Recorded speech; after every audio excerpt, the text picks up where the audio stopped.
It's Throwback Thursday with Covino and Rich. Hi, my name is... What? My name is... Are you telling me you built a time machine out of a DeLorean? Throwback Thursday. What's the problem? Yo, I'll solve it. Check out the hook while my DJ revolves it. I don't even own a gun, let alone many guns that would necessitate an entire rack. Throwback Thursday. I'll tell you how I became the prince of a town called Bel Air. Bueller. What are you? I'm Batman. Ned Ryerson.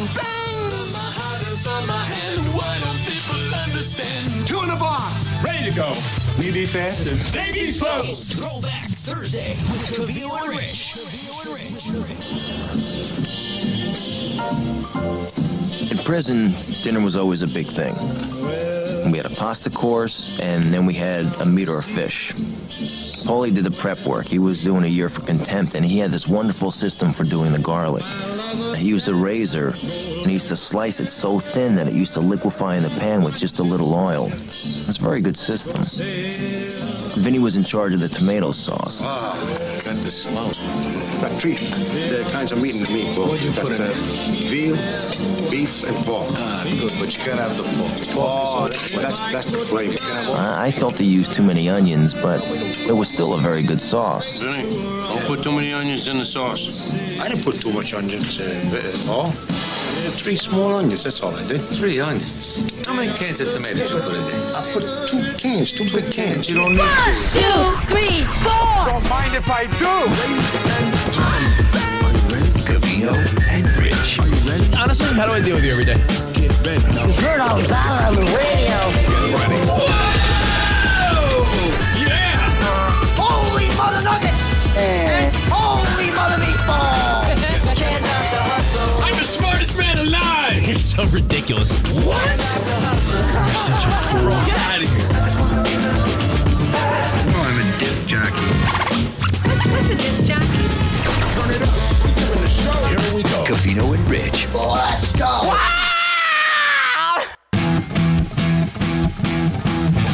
Damn, I should have worn my Goodfellas t-shirt on a Throwback Thursday. Got this dog looking this way, this dog going that way. I'm here in the middle, like, what do you want from me? Oh. Instead, I'm wearing my Karate Kid All-Valley Championship shirt. When I had to fight Lamar from Revenge of the Nerds to win. Oh, yeah. I remember that. Yeah, Big fight. Throwback Thursday, Covino and Rich, rest in peace, Paulie Sorvino. Articles say that's the most mobster scene in any mobster movie. Really? Yeah. Because they're in jail or in prison, yet they're still living the good life. Making the sauce. Yeah, making the sauce, making the gravy. And we be rocking out. Let's go.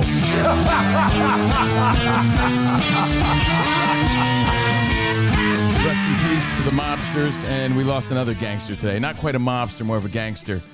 Tony Dow, rest in peace, of Leave It to Beaver fame. Was he a gangster? Definitely one of the OGs, in my opinion. I mean, how many times was that kid referenced in our childhood? Anytime you had a friend that was like polite to parents.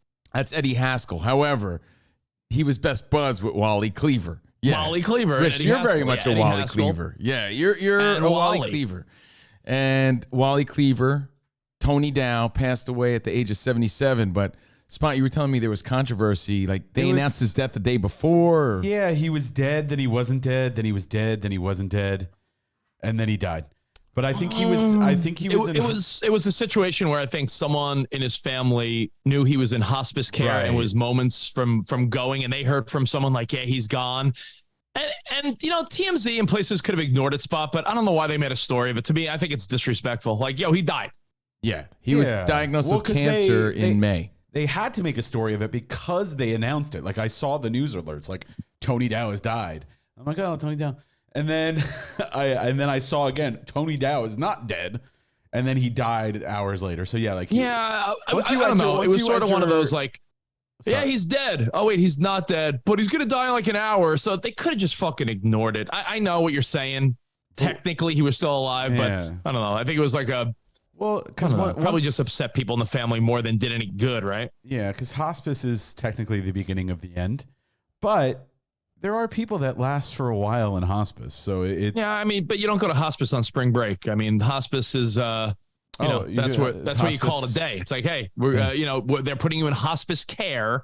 Yeah, but that means like your days are numbered, your hours are numbered a lot of times. So I don't think anyone's like, oh, he's in hospice. Oh, I hope he's getting a good tan. I mean, it's not a place. It's a sad condition. Tony Dow became a star at the age of 12 as Wally Cleaver in Leave It to Beaver. The barely teenage older brother of the popular 1950s and 60s comedy series classic. He died Wednesday at his home in Topanga, California. He was 77. Still had a manager. Wasn't really acting and really could never shake Bobby the Brain that Heenan's now famous his character. manager in heaven, I heard, so that's good. Bobby the Brain Heenan said what? Yeah. Is his manager in heaven? Yeah. Or is it Classy Freddie Blassie? I don't know. He has his choice because I think other than Slick, they're all gone.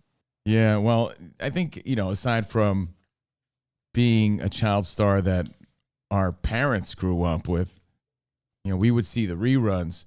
It's kind of crazy to know that people live their existence never being able to shake that sort of stigma, forever. Imagine some shit you did at 12. You were forever known for. Like, I think it's crazy when people are like, dude, remember all those home runs you hit in Little League? Like, I think that's crazy. Like, hey, man, that was 12, dude. I'm 45 I mean, truthfully, now. you're in your mid-40s, and people are still like, dude, bro. And that was 20 years ago. Yeah, so imagine living to 77, and you're still the 12-year-old kid in everybody's mind. Imagine you're the grandpa watching his grandson play Little League, and someone's like, hey, dude, bro. You're like, God damn it. That was so long ago. Yeah, so that's really wild. But the guy had his place in TV history. I mean, that show lived on. I mean, it aired, but then it lived on forever. Leave It to Beaver. No doubt. Again, he was Beaver's brother, Wally, at the age of 77. So hope you had a great Tuesday. Yeah. Ward was and also a Wednesday. Ward was so hard on the Beaver. Ward was way hard on the Beaver. He was really hard on the Beaver. I'll be honest, Spot, I feel like there were times we don't know, but he probably pounded the Beaver. He really did. He probably did. I mean, it was the 50s. Right. Men were really pounding the Beaver. And the Beaver had no protection. No. Poor Beaver. Hey, Spotty, can you do me a fun fact? Ward probably came home from a hard day at work. Maybe had a scotch at the end of the day. Feeling a little loose. Slap that little beaver around. Slap that beaver around. Yeah, he did. Well, while Wally watched. Yeah. That was the weird part. Weird. Wally watching while he took out his anger on the Beaver. Yeah. It's weird. Really weird. But hope you had a great Wednesday. Eddie Haskell peering through the window. Hope you enjoyed your whatever it was you watched last night, your Mets Yankees, your interleague baseball. Baby. I know Mets had a great win over the Yankees again. They took two. They swept the Yankees in their little series. Are you gonna? I got an observation, but first, Spot, before we get into that, hold on. I want to know if Covino's going to justify that everyone played bad. It wasn't just the Mets beating the Yankees. No, it was Mets pitching, dominant pitching that won the game, and timely hitting by Starling Marte. You want to say Sterling. Everyone wants to say Sterling, but it's Starling. Starling. Spot, hit me with a fun fact about Leave It to Beaver. Is it one of those shows that we all know is legendary, but it only aired like 3 years? Is it one of those type of deals? Well, I don't know. I could picture a young Barbara Beaver. Billingsley. And then an old Beaver. Same with Wally. Wally was... Did the old Beaver have great pubes? Leave It to Beaver actually lasted 6 seasons. Still not as long as you would think, right? Based on the historic... Well, you know why? Because Jerry Mathers started getting ugly, so nobody cared about it. From June 1963 to... October 1957 to June 1963. And had 6 seasons, a total of 234 episodes. And Jerry Mathers as the Beaver. 234 episodes. Jesus. Listen, for our parents' generation... Leave It to Beaver lined up, like if your parents are around late 60s, 70-ish, like our parents, if your parents are 60s or 70s, Leave It to Beaver is their growing pains or Who's the Boss, or that was their childhood show. If your parents were born in the 50s, Leave It to Beaver was their childhood show. Got to be honest, on the Throwback Thursday, I enjoyed a good Beaver. I enjoyed that show. I really did. I probably watched all 200. How many? 210? I love the... How many episodes, Spot? 234. I've probably seen them all. Yeah, I've seen them all, I think. I like the generic description of the show. Theodore, a young and inquisitive boy, lives with his parents, June and Ward Cleaver, and brother Wally. His father gives him advice when he gets into trouble at school, home, and in the neighborhood. Gee, Wally. Gee. Tony Hey, Dow. Spot, when you think back to Leave It to Beaver, and Covino, let me ask you. Mm-hmm. And Spot, if you can you send the YouTube chat to my Sirius XM email? Already sent, buddy boy. All right, perfect. You're the man. I appreciate that because I want to be as the most interactive show of all time. I didn't get it. There it is. Boom. Spot. Who's fucking better than you, bro? Look, no hands. So, there we go. Old stuff we watched. Barbara you guys Billingsley. always make fun of me because I haven't watched movies before Jaws, Rocky, and Star Wars. Those are like the late 70s, right?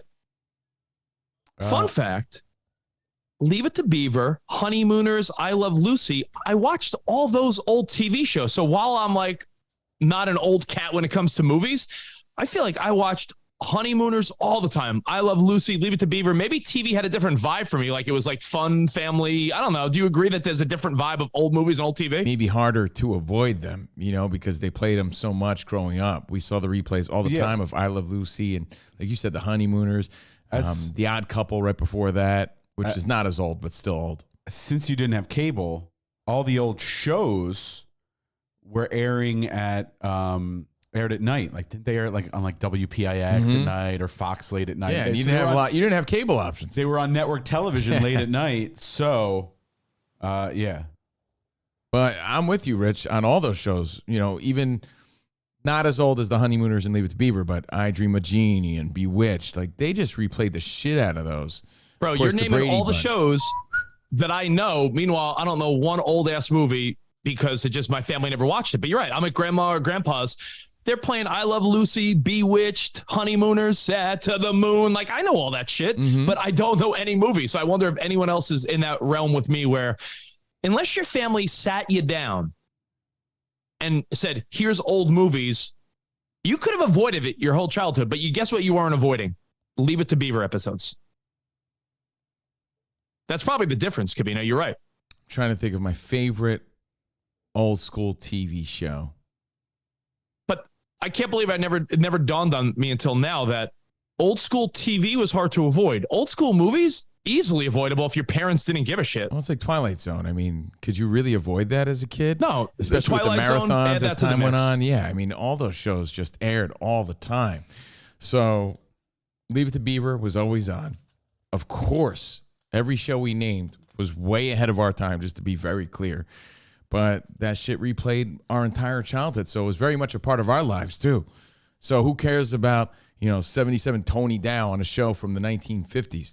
Well, that shit was on our whole childhood. So when we were kids, he was a kid to us, just in black and white. So rest in peace. I always enjoyed the Honeymooners, believe it or not. Even as a kid, I'd probably enjoy it more now as an adult. But Ralph Cramden, legendary. Really? Yeah, I always liked that show. You never liked it? No, but I'm saying now. Now, meaning if I enjoyed it as a kid. Oh, yeah. I would probably appreciate it more as an adult. I don't know. I liked fucking Balky as a kid, and that's the stupidest show of all time, Perfect Strangers. I thought that was funny as hell. I watched an episode recently on like Hulu, and I'm like, this is the worst shit I've ever seen in my life. You're comparing a legendary, that being said, classic, iconic TV show to a piece of shit show that came and went. Agreed, but you just said if you liked it as a kid, you'll probably like it now. I'm proving that's not true because I liked fucking He-Man cartoons as a kid and fucking Balky and Urkel. Do you think I'd like that shit now? I love Leave It to Beaver is legendary. Don't put it in the category of transcend time. I loved Golden Perfect Girls. Strangers never even had its time, really. I loved Golden Girls back as a kid, and it's funnier to me as an adult because now I even get more of it. And I'll tell you what, legendary show. To answer my own question, Franz hit the nail on the head. Thank you, Franz. If I had to pick my favorite old school show, it has to be the Three Stooges because that shit was funny, growing up. And it's weird, too, because it's like, how do these guys, some people, Rich, a little younger than us, might say, how do these guys even know any of this shit? Because it aired all the time. It did. Yeah, but they know that, too, I'm sure, if they're around our age, no? I mean, not everybody.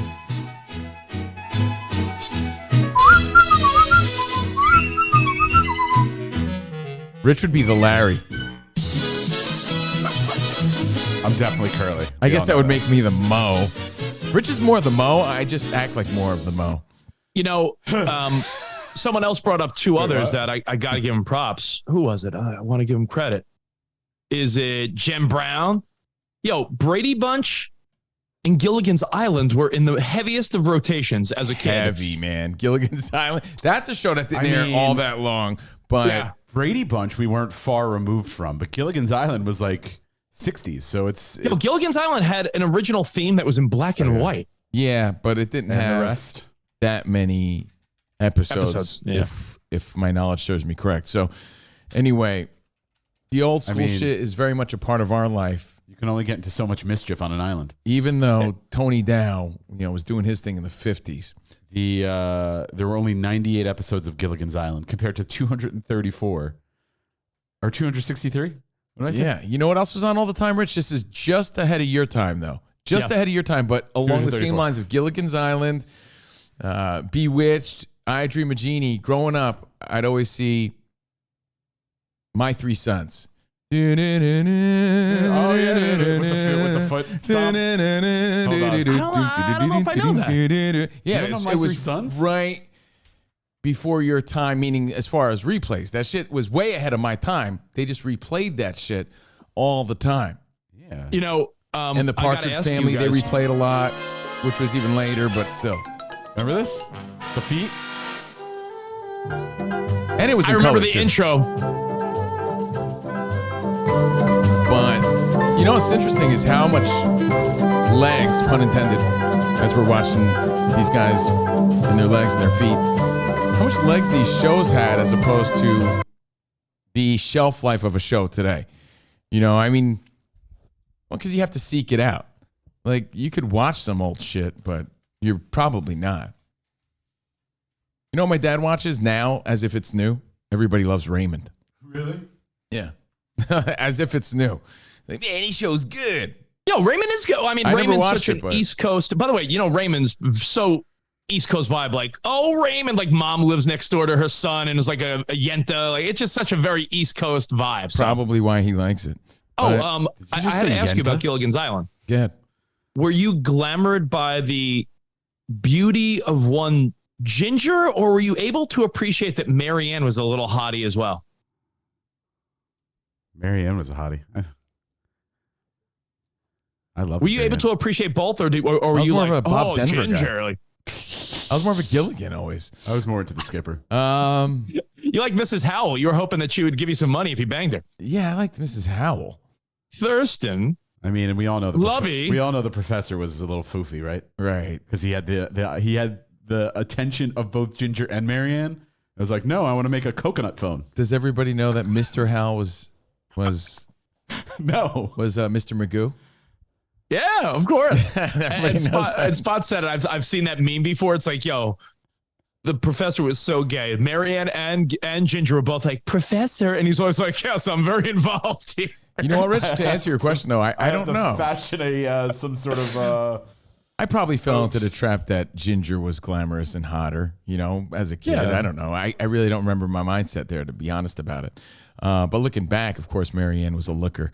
So these TV shows that were a part of our childhood, but were really part of the 50s, 60s growing up. Oh. Hope you enjoyed our show yesterday. Hope you enjoy the show today. It's fun to reminisce on a Throwback Thursday. My answer again of the favorites of the reruns. Hey, Raj, is Three Stooges. It's a I'm good sticking, one. Oh, sticking I with thought my you were going to say answer. D. She was a little young. No. Sticking with my answer of the Three Stooges, because that shit, you know why? Because that shit brought joy to everyone in my family. Of course, my mom only liked old shit, so she's laughing. Everyone in my living room's laughing, enjoying the vibes of the Three Stooges. I'm like, yeah, this is cool. Everyone's enjoying the Three Stooges. I like them. So, and the movie was good. The movie was underrated. It was a great movie, by the way. And you know what? I think the big takeaway here is a lot of these TV shows stood the test of time, where movies, unless your family sort of pushed it on you or you investigated yourself, old school movies don't have the same impact as some of these old school TV shows. And the other lesson to be learned is the professor was probably the first openly gay character on television. Ooh, is that a good fun fact? Covino, they were on an island, and he had like pressed button downs and khakis. His hair was always done up. He was always looking handsome. Like, think about it. So it went from the professor to Uncle Joey Gladstone? The professor. We just weren't ready for him to say it, but I mean, Spot nailed it. The memes nailed it. Marianne and Ginger are both like, Professor, and he always looked all put together. He was on an island and he had like a press tucked in shirt. I mean, maybe like the Gilligan and the Skipper were together and we just didn't know. He always called him little buddy. Hey, little buddy. Little bend over buddy. Yeah, maybe slapping him with the hat was like foreplay. So thank you guys. Spot, can you pull up a picture for tier 2 of the Professor just to show how handsome and put together he was for being stuck on a desert island? Daniel says he was obviously gay, but not openly. And Neeby agrees that the recent Three Stooges movie was great. They did such a great job portraying Moe, Larry, and Curly. Will Sasso was one of the characters, I believe. And yeah, definitely worth the watch if you want to throw some old school movies back. Aren't the Three Stooges sort of injected into modern day society? Isn't that the point of the movie, I think? Russell Johnson. Is that I feel like there's It's been a minute since what was I've the plot seen line? it. But that sounds like something we've seen recently. So I mean, look at how impossible. fucking handsome and put together he was. I'm trapped on a desert island. Hey, Professor, I'm worried about this radio. Beat it, ladies. It's really odd how those guys, you know, the other theory that we've touched on so many times is when you were a TV star back in the day, you pretty much remained a TV star, right? I'm not saying you're trying to tell me the Professor couldn't be the lead in like a comedy or a movie. He's a handsome guy, but they're like, no, you're a TV guy. Well, that's the thing. Like that dude is the Professor from Gilligan's Island. I'm sure he did other things, but you know, that's just who he was to us. Yeah. Look at the stems on Marianne. Marianne was the looker. She was underrated, and Ginger was an baller was illusion. Mr. Howell. Look at Mr. Howell's pimp-ass wardrobe. That guy was a pimp. He saw his name on Great a blimp. show. Honestly, when you think about concept of shows, I know so many things have been done, so it's harder these days to think of something original because every silly concept's sort of been at least attempted. It was really cool to think, let's put all these misfits from different parts of life on an island together. It really was. For back then, I'm sure that was a really creative concept. You know what? How TV worked too back then, when you think about it? They started off your morning with all these old-ass shows, right? And I think that as the day progressively went on, it went more modern because, you know, it was on after Gilligan's Island. I remember, like, the progression of the TV shows that I was subjected to as a kid. After that, it turned into, like, The Love Boat. Like, then The Love Boat came on. And then by the time you knew it was primetime new television. So they gave you, like, a little ramp-up. Yeah, it was sort of a build-up of, okay, now we're into current times. That's cool. All right, so Throwback Thursday TV. Thanks for all your feedback. Stony Homie was an I Love Lucy guy. Jim Ramsey said they had a gigantic wardrobe for a 3-hour tour in Gilligan's Island. Oh, cool. I mean, Why are we debating Ginger and Marianne when we all know Rich loved the Professor? That's from Neeby. It's true. And When Bill you Jackson says think what's up. back, when you think back to some of those old shows, who just brought up I Love Lucy, Covino, Stony Homie? Yeah. When you think of, all right, let's try to put this together real quick on the spot. What would you say the top 3 or so iconic TV moments? Because I always think of I Love Lucy on like the conveyor belt when she's working in the factory. Chocolate factory? What, When she's stomping the grapes. Stomping the grapes is great. Yeah. They also I'm featured thinking that of scene in the movie, that recent in, movie with Javier Bardem. What about Marsha getting hit with the football or the Hawaii episode? There were like moments in TV history. Like if you got to be like, yo, these are Number the top 1 5 is moments of rerun old school. taping the Doobie Brothers. Oh, that was a good one. Rerun recording the Doobie Brothers, illegally. Yeah. That's number 1. I saw that episode. Honestly, there must be a Wikipedia fun fact about like that being one of the most aired TV episodes of the 80s because I saw that shit 1,000 times growing up. I swear to God, I still see it. Like if I happen to be, that's the I'm one sorry, episode. Doobie Brothers. That's the one episode that I always see. Well, Rerun, you know it's not okay to be taping our Doobie Brothers show for the world. That's called bootlegging. I'm sorry, Raj. Hey. So, of course, you the named more I a think few of them. about it- Rich Marshall with the football. I mean, let's see. Leave It to Beaver. I can't think Covino. of like the episode. certain shows. No, I'm saying that there are certain shows that you think of not an episode stands out. Like a brilliant show like Golden Girls, there's not one episode where it's like, that's the episode. It's just a really well-written show. Married with Children. There's not like one episode that stands out. So I think it's hard to think, like, what are the one episodes? Ed Norton doing the Hucklebuck with Ralph Cramden when he's dancing. I always remember always in a seeing that. montage. Doesn't he come in as a robot too? Doesn't Ralph come in dressed as a robot or something? Yeah. I mean, I'm just thinking of iconic scenes. The Back to the Future. Was it Ralph or Fred Flintstone? I forget who did what. Same characters. Saved by the Bell. I'm so excited when Jesse was on drugs. That's definitely one that people bring up all the time. We reference Perfect Strangers doing the Bibby Bobkas all the time. Honestly, that might be the only memorable moment of that show. The moments, like Full House. The Uncle moments Jesse with of the Beach show. Boys? I don't know. The moments of the show. Let's see.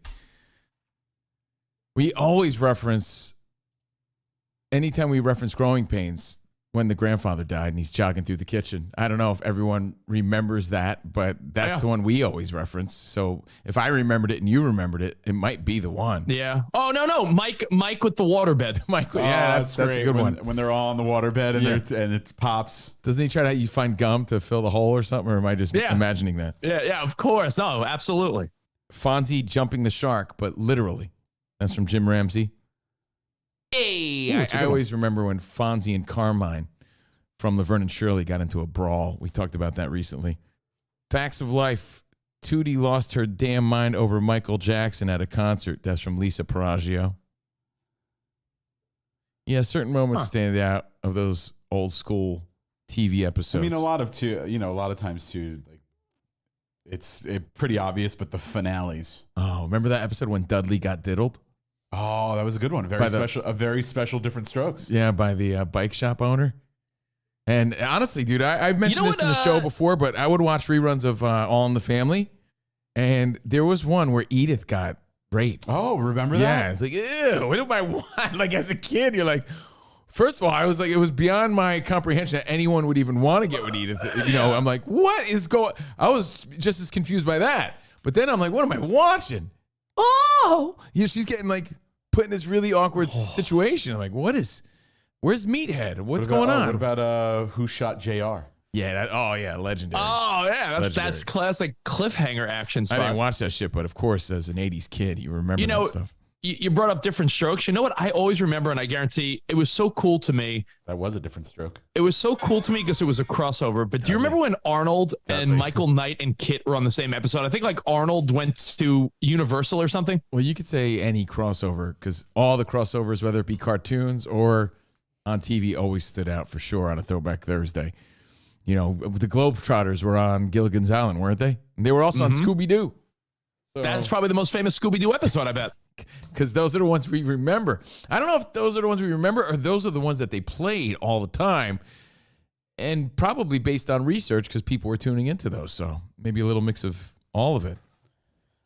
Let's see. Give me a break. You know what? Memories also stand out because they use those moments in their intros. Like I could picture Tony Danza vacuuming the curtains, right? I could picture Nell Carter vacuuming the fish tank. But do I remember those episodes? Probably not. It's just part of the intro. A lot of times it's in the first episode. Or season. Who's the boss that I remember most was when Tony walked in on Angela in the shower because she had the headphones on and all that. I remember the episode Angela when he was like, "Hey yo, oh wait, Angela." See, back then you probably would have said Samantha or even maybe Judith Light, Angela. But the real answer was always Mona. But yeah, I think every TV show has its defining moments. Going to be different for everybody. But to bring it back to Tony Dow, who passed away, you're identified with that always. Always when you're a kid. Jetsons Meet the Flintstones. Do you remember that being like sort of a cool thing when you were a kid? Like, oh my God. Well, crossover episodes were always. Well, they also say that it was during the same time period. Except the Jetsons lived in space. Right, because they were above. Yeah. And the Flintstones were below. The Flintstones lived on Earth.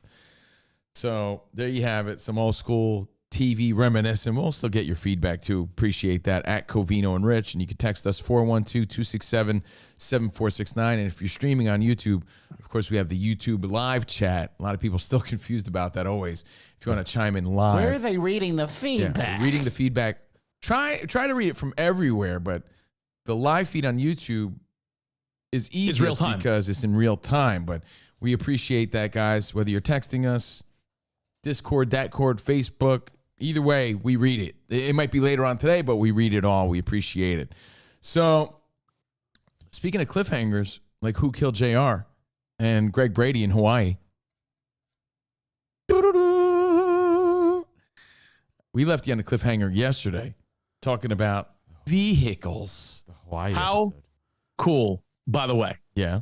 To wrap that up, the Hawaii double episode, why did I think that was the coolest shit ever when I was a kid? Because they were not in their house. Because they weren't in the same house. Because they were. No, you're right. And they went, remember in the cave and everything? Like, You're like, why is Mike Brady like not in his office? The tarantula, the surfing. You're right. It's when you saw your characters not in their house on set, you're like, ah. It stood out a lot. You're like, man, wow, they're not in their house all the time. Anytime. And that sound. The Sound. Like they attached a sound to an item that still just is connected in your brain. I feel like, what was that weird clip in the early days of the internet with the squirrel, or it was a hedgehog? Dramatic hedgehog. Was it dramatic hedgehog? I feel like you got to give me one of those to that song. Cove, you ask 100 people on the street that are zoom in. You ask 100 people on the street that are 35 and older, and you play that sound. Out of 100, how many people immediately know? Oh, Brady Bunch. Dude, a show that was played over and over and over and transcended generations. I think like 70 of 100, 70, 75, like a lot. Yeah, I think it might be. Yeah, it might be 75, 80. I feel like because my sister's 35, and I know some of your sisters are in their mid 30s. Anyone mid 30s or older, if you play that sound, immediately like, oh yeah, Brady Bunch. Sorry, Spot was zooming in on me to do like the dramatic hedgehog. Let's see, we'll try again. I'm trying. All right, so let me read more feedback before we move on.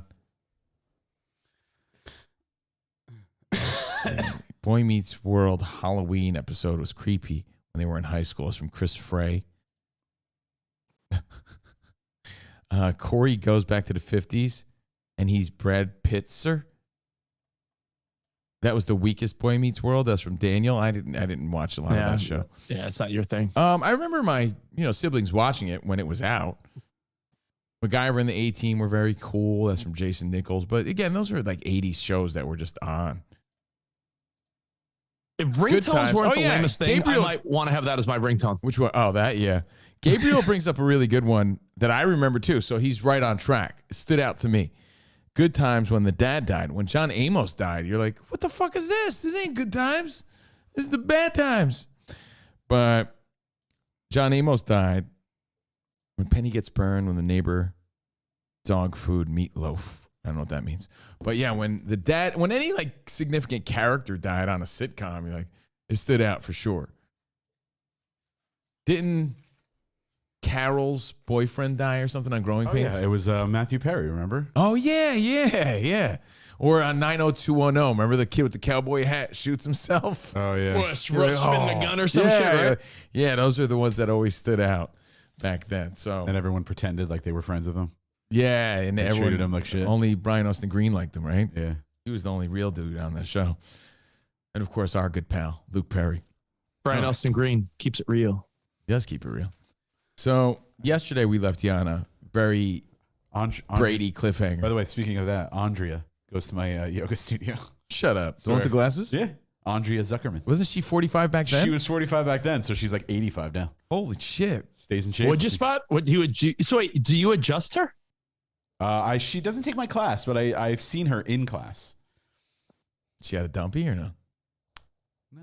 She was the one with the glasses on 90210. She's like a mom now. She's like an old Dude, mom. she was old as hell. I think she was the oldest cast member back then.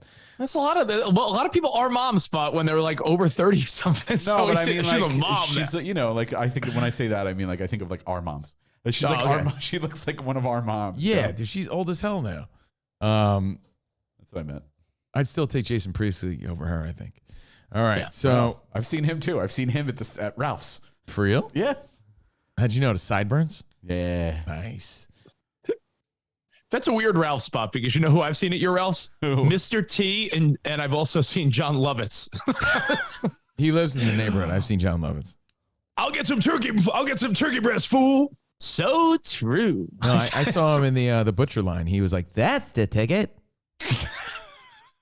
They're like, number 45. That's the ticket. I was like, "Oh my god, it's John Lovitz."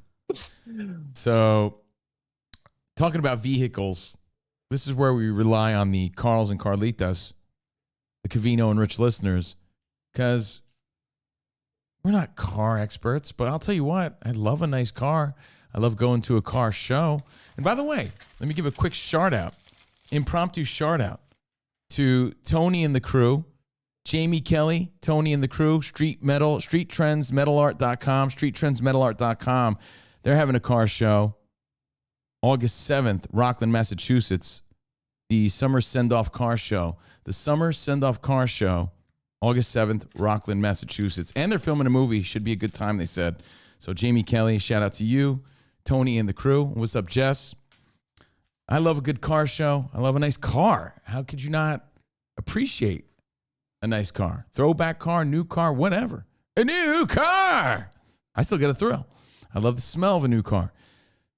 I posed a question yesterday that with a shortage of certain cars, I'm sort of in a pickle. Because I'm not sure I could even get the car that I really want to get. My lease is up. And I don't know what to do. You know, do I keep extending my lease?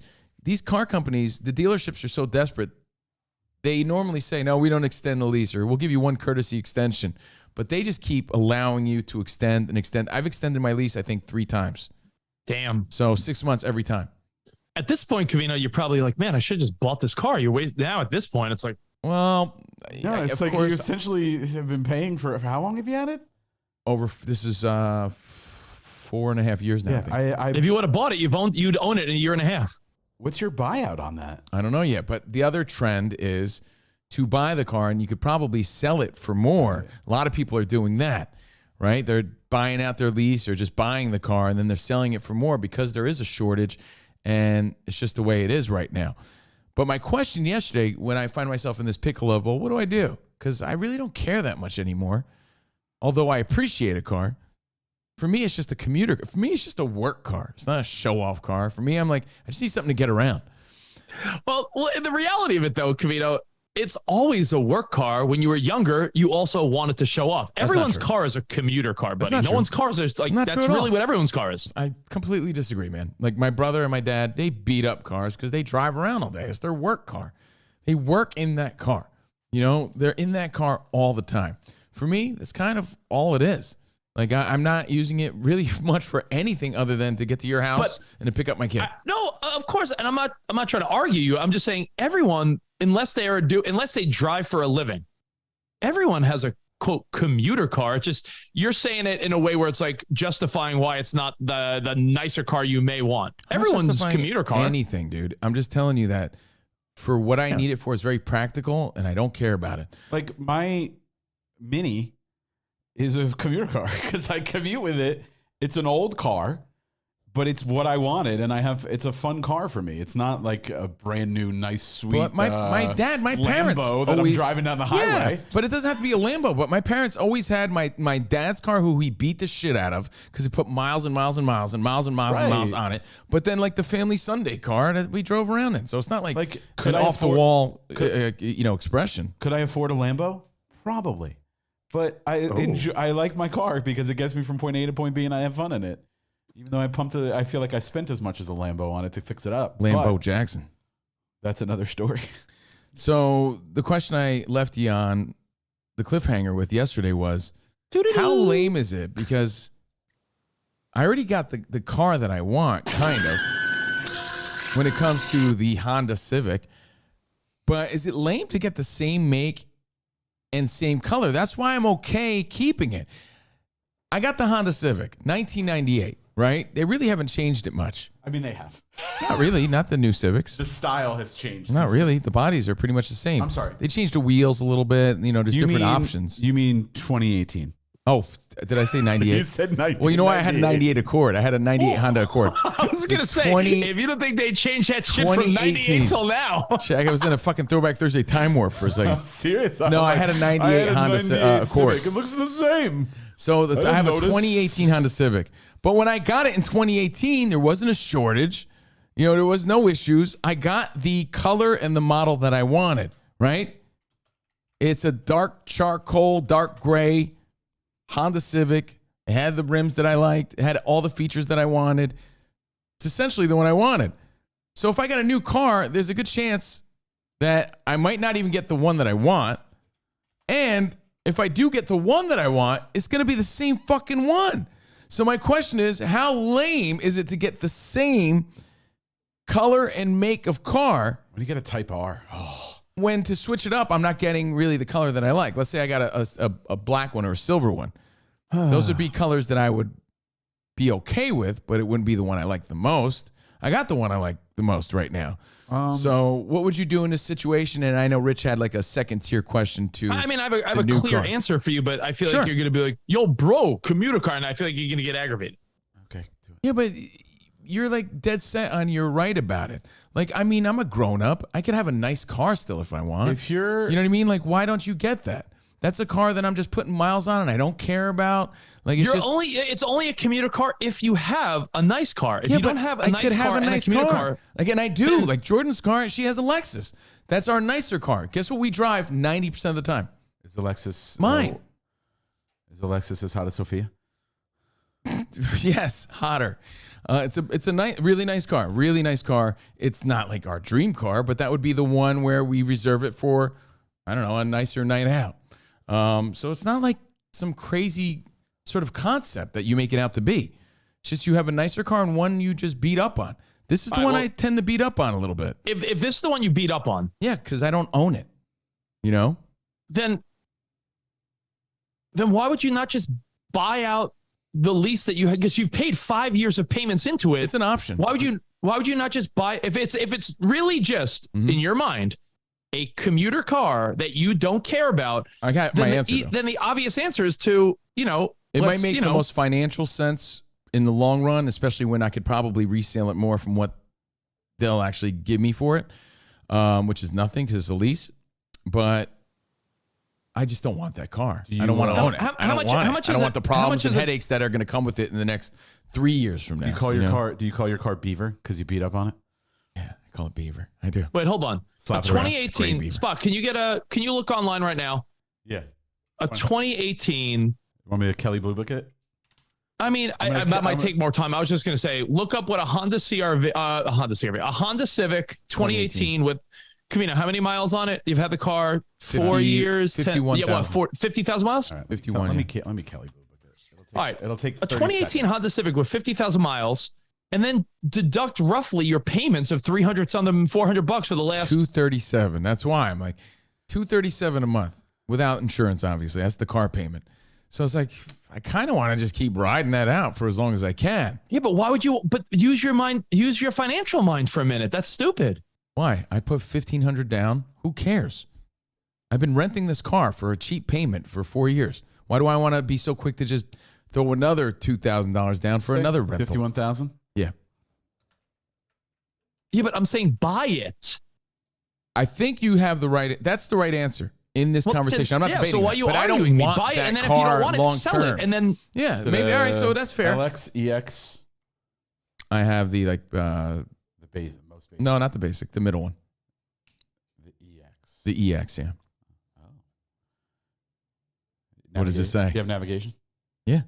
No, it works with your hands-free app or whatever it's called. EXL, EX sedan. Here we go.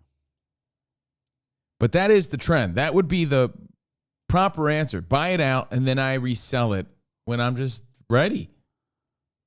I don't want to own that car because then I got to deal with the headaches of that car. But that's probably the answer. The headaches financially, on a Civic with 50,000 miles on it? You're going to be many headaches? No, but eventually. Like, I didn't want to really own that car that long.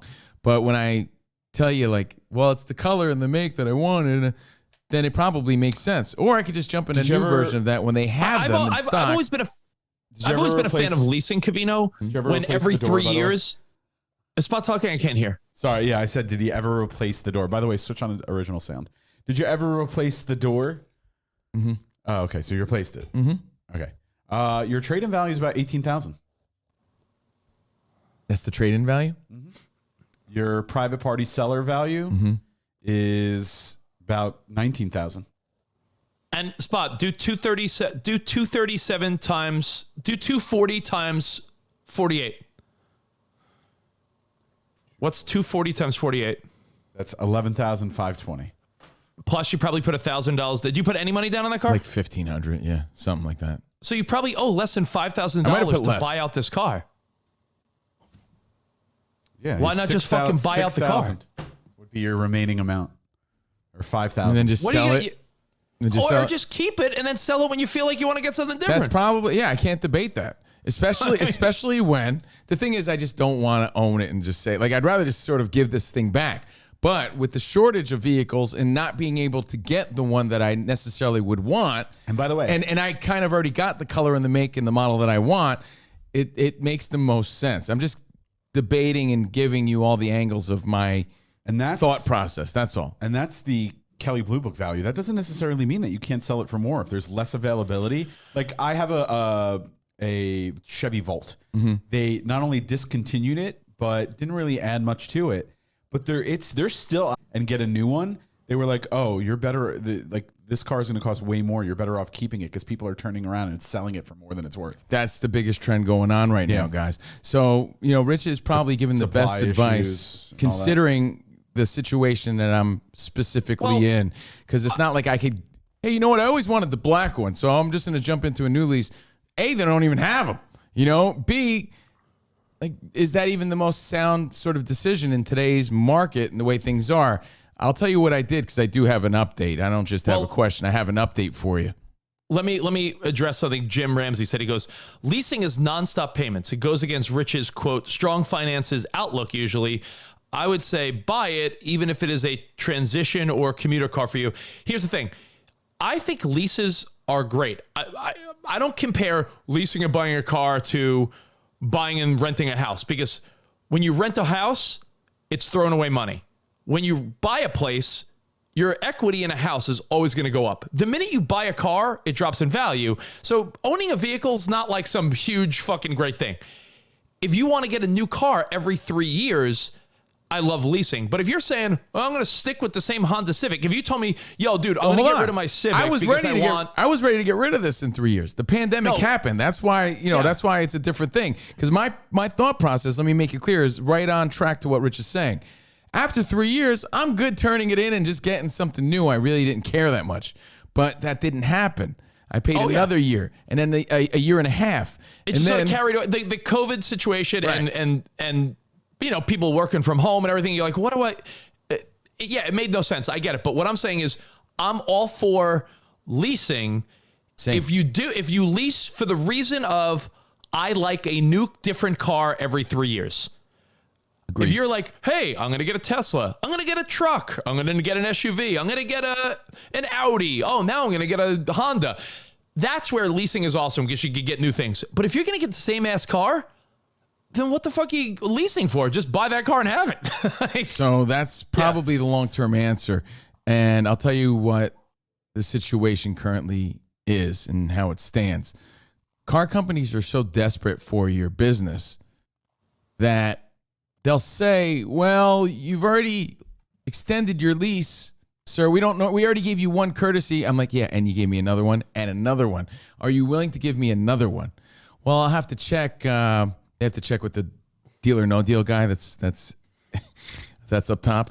Oh, is that when Howie Mandel takes his phone? He's like, "Yeah, okay, cool." Yeah, they have to All right, talk to the new that guy. offer is now $212,000. Deal or no deal? By the way, speaking of reruns, I saw a rerun of that show, and Donald Trump was the guy, the banker. It's hilarious, dude. It's just to see him in that role, knowing that he'd later be the president. Fucking hilarious. Deal or no deal? So anyway, I'll give you the update. They're so desperate for your business. I simply called and said, yeah, my car, I've had it it was a 3-year lease. I've had it for 4.5 years now. Can you extend it? Well, we don't normally do that, sir. Let me see. I'd have to call the guy from Deal or No Deal to figure this out. Sure. Well, here, let me tell you why. I mean, well, first of all, there's a shortage. I already went to the dealership. I called them. They don't even have the ones that I want. And honestly, if I can't get the one that I want, I'll probably just get another car. And I'd rather just stay in this car if possible. It's like, all right, sir, hold on. Do you mind holding? So they call the anchor banker because he understands. Deal or no deal? And they call Donald Trump on the other end. And What do you got for me? What is it? And even though they say they can't do it and it's against policy, dude, they've extended my lease now for 2 years. So I'm just going to continue paying $237 a month. That's it. So I got it for another 6 months, up to 60,000 miles. So I got it for another 6 months. And then, like you said, I'll probably end up buying it and then selling it for more when I'm sick of it. Well, I could do that anytime I want. I just didn't want to deal. Buy it now because the deal doesn't get better. No, I know. I'm not going to be here on August 2nd. I don't know what I'm doing next week. I was thinking of maybe taking a road trip. I don't know what I'm doing August 2nd. Then he wants a deal on the 2023 Civic? Right. Oh, wait, no. So I was like, can they just extend it? 2018? But then again, dude, they're so desperate for your business because I talked to the guy at the dealership, right? He said they might be willing to just throw you into the same car new, for about the same payment with little to no money down. Right. Just to keep your business. We just don't have them right now. So if and when they're able to do that, then I might just do that too, dude. The thing is, like I said, it's a particular situation with the shortage and the pandemic and the way you've had your car and the way the resale is more than what you'd probably buy it out for. So there's a whole bunch of different things and angles and avenues to explore. So just to buy time, Rich, let me make it clear. I agree with everything you said, but just to buy time, I'm just like, can you just extend it? And there's no I can only do anything within 6 months. I just don't have to deal with anything for another 6 months. But if I want to buy it out, I could do that. If I want to return it for, let's say they got new inventory of cars, then I could do that too. So I extended it as of yesterday, immediately after our show, for another 6 months. Because car dealerships really want your business. That's really what it comes down to. They're trying to keep you into that payment. If anyone has advice from me, you can hit me up privately if you want, because I'm in a different scenario than Steve. I'm starting from scratch. We have the SUV for Sarah and the kids, right? Yeah. I'm not trading anything in. I'm not renegotiating a lease.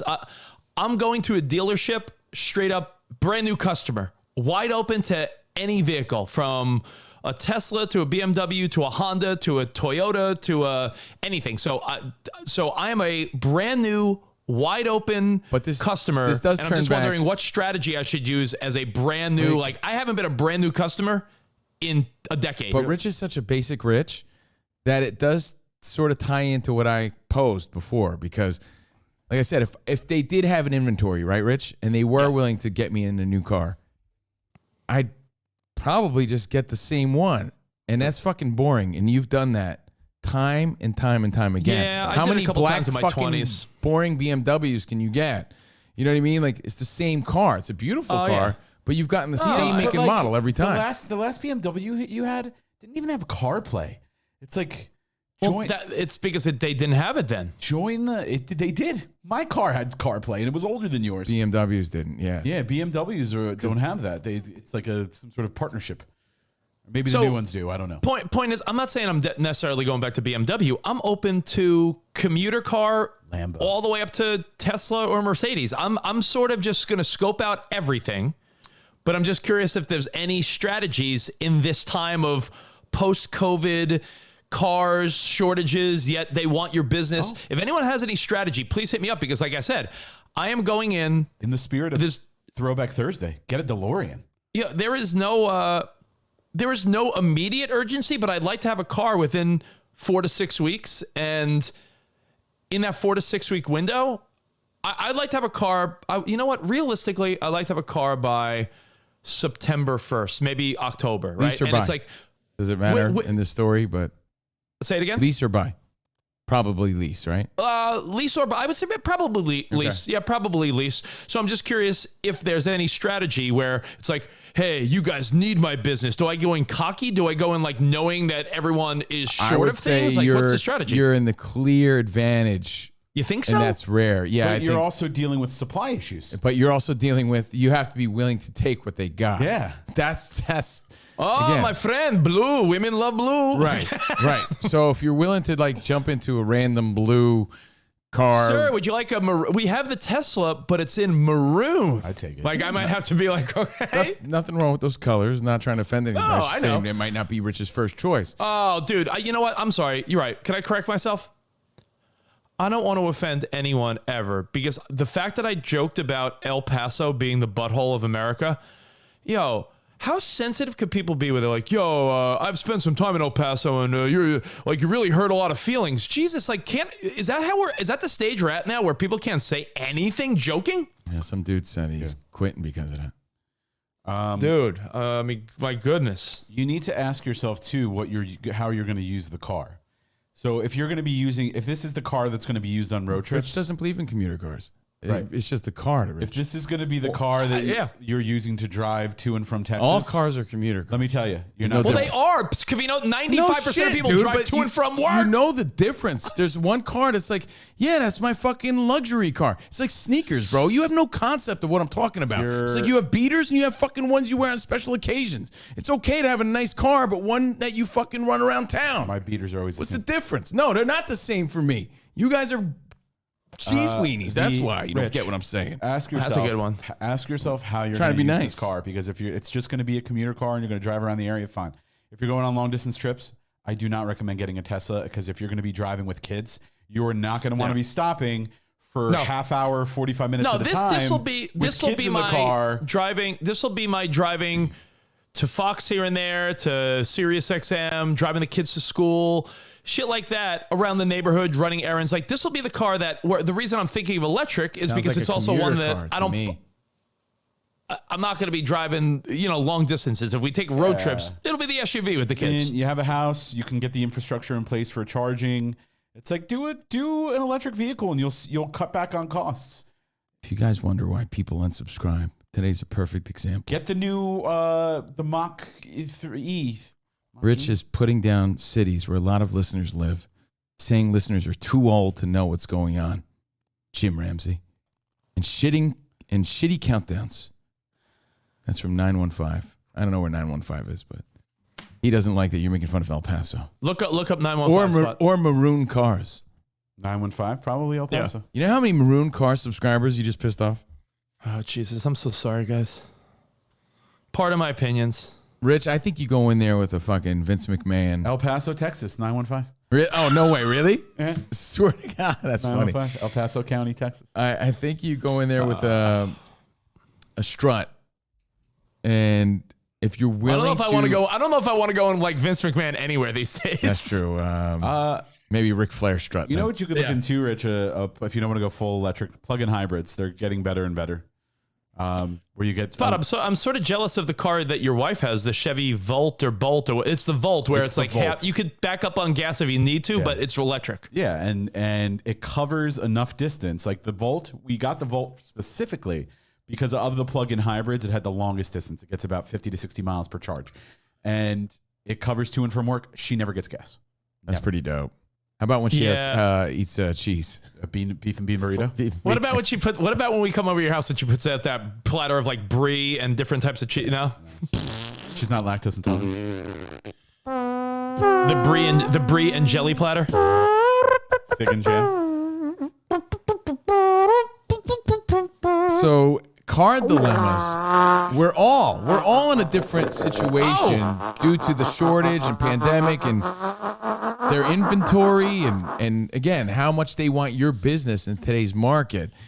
And do you extend the lease? Do you go with a lease? Do you buy out your lease? And Rich is in a completely just looking for something different, brand new car. He has no ties to anything. You do have a Honda though. You own that Honda, right? So yeah, we have 1 year left. We own it. We bought it. We didn't lease it. We own it. We don't own it because we have a year left of payment. So there's a part of me. It's like, yeah, I should pay off the last year, but I have like the lowest. There's no real interest rate on the last year of it. So, so I might why pay it now?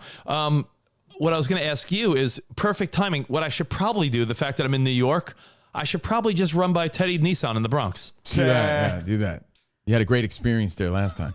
Classic. People love that stupid story. Do you know occasionally, every so often, if I play that clip, they will reach out and say, "Oh, we heard you just talking about this. We want to let you know that we've changed ownership and we're a much better dealership now, and we'd love for you to come in and discuss this." Hey, wait, if you guys are newer, by the way, the 10-second cliff notes of that story is I saw an ad for a Nissan Sentra, like the entry-level Sentra, where it was like, entry-level Sentra, no bells and whistles, no money down, $99 a month. And I said, all I needed was a car to get around Manhattan, Long Island, Jersey.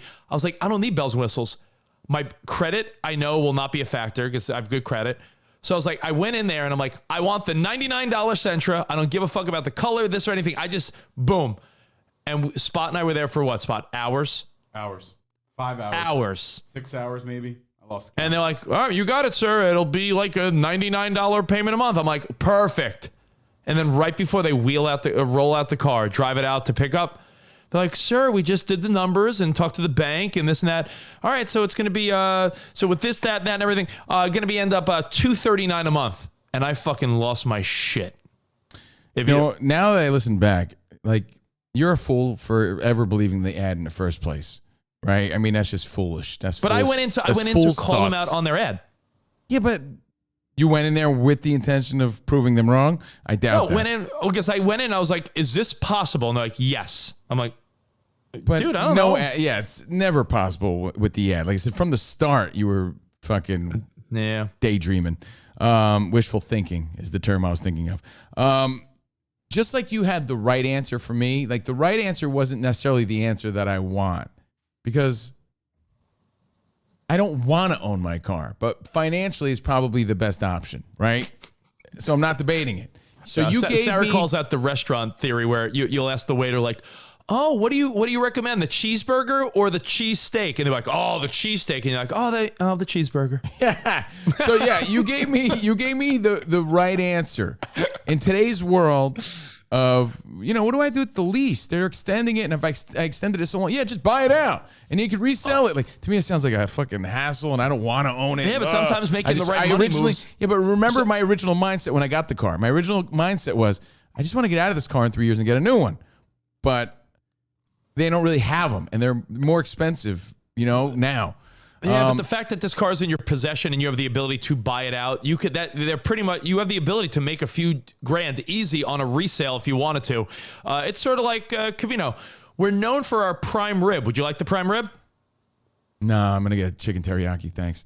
But like I said, to the right answer you gave me, maybe the right answer for you is, since we live in a world of broke ass people right now, unfortunately, where the stats are ridiculous, where people even making six figures are living check to check, like 70% or something like that. Yeah. Maybe like a swap a lease deal, but you'd be hopping into a used car. But maybe something like that might be not what you want to do, but might be the best answer for you, because there's probably so many people out there like, hey, listen, dude, I just got to get this fucking, and it's the one you want off my hands. Just think about it. Let's say there's a car you want. You're not going to be able to get that car at the dealership, maybe. But maybe you could get it on a swap lease for a better deal because some desperate dude just wants to get it off his hands. I stupidly bought a Tesla last year. Who wants it? Who lost his job or whatever and can't afford it anymore. That might be the right answer, just not the answer that you want to hear. Yeah, bad karma. It's like buying a foreclosed house. But hey, sometimes you got to take advantage, right? You got to. I mean, you don't know why people are getting rid of their lease. You have no idea. It's true. So maybe that's the answer. But Rich is in a totally open market of what to do. But Rich always tends to buy the same make and model as well, which tends to feel boring after a while. It's like dating the same type of woman. promise me you guys don't let me end up with a BMW. I'll do my best. The thing is, and Spot has said it before, you know, you're paying for a high-end car, but it doesn't come with the same bells and whistles that another, you know, Japanese car does. Save your breath. I know it, like, save your breath. As someone who likes driving, I mean, they're a nice ride, but there's nothing special about a BMW to me. Other than status. Oh, it's really the nicest drive. Is it? How do you know? What are you comparing it to? A Honda CR-V?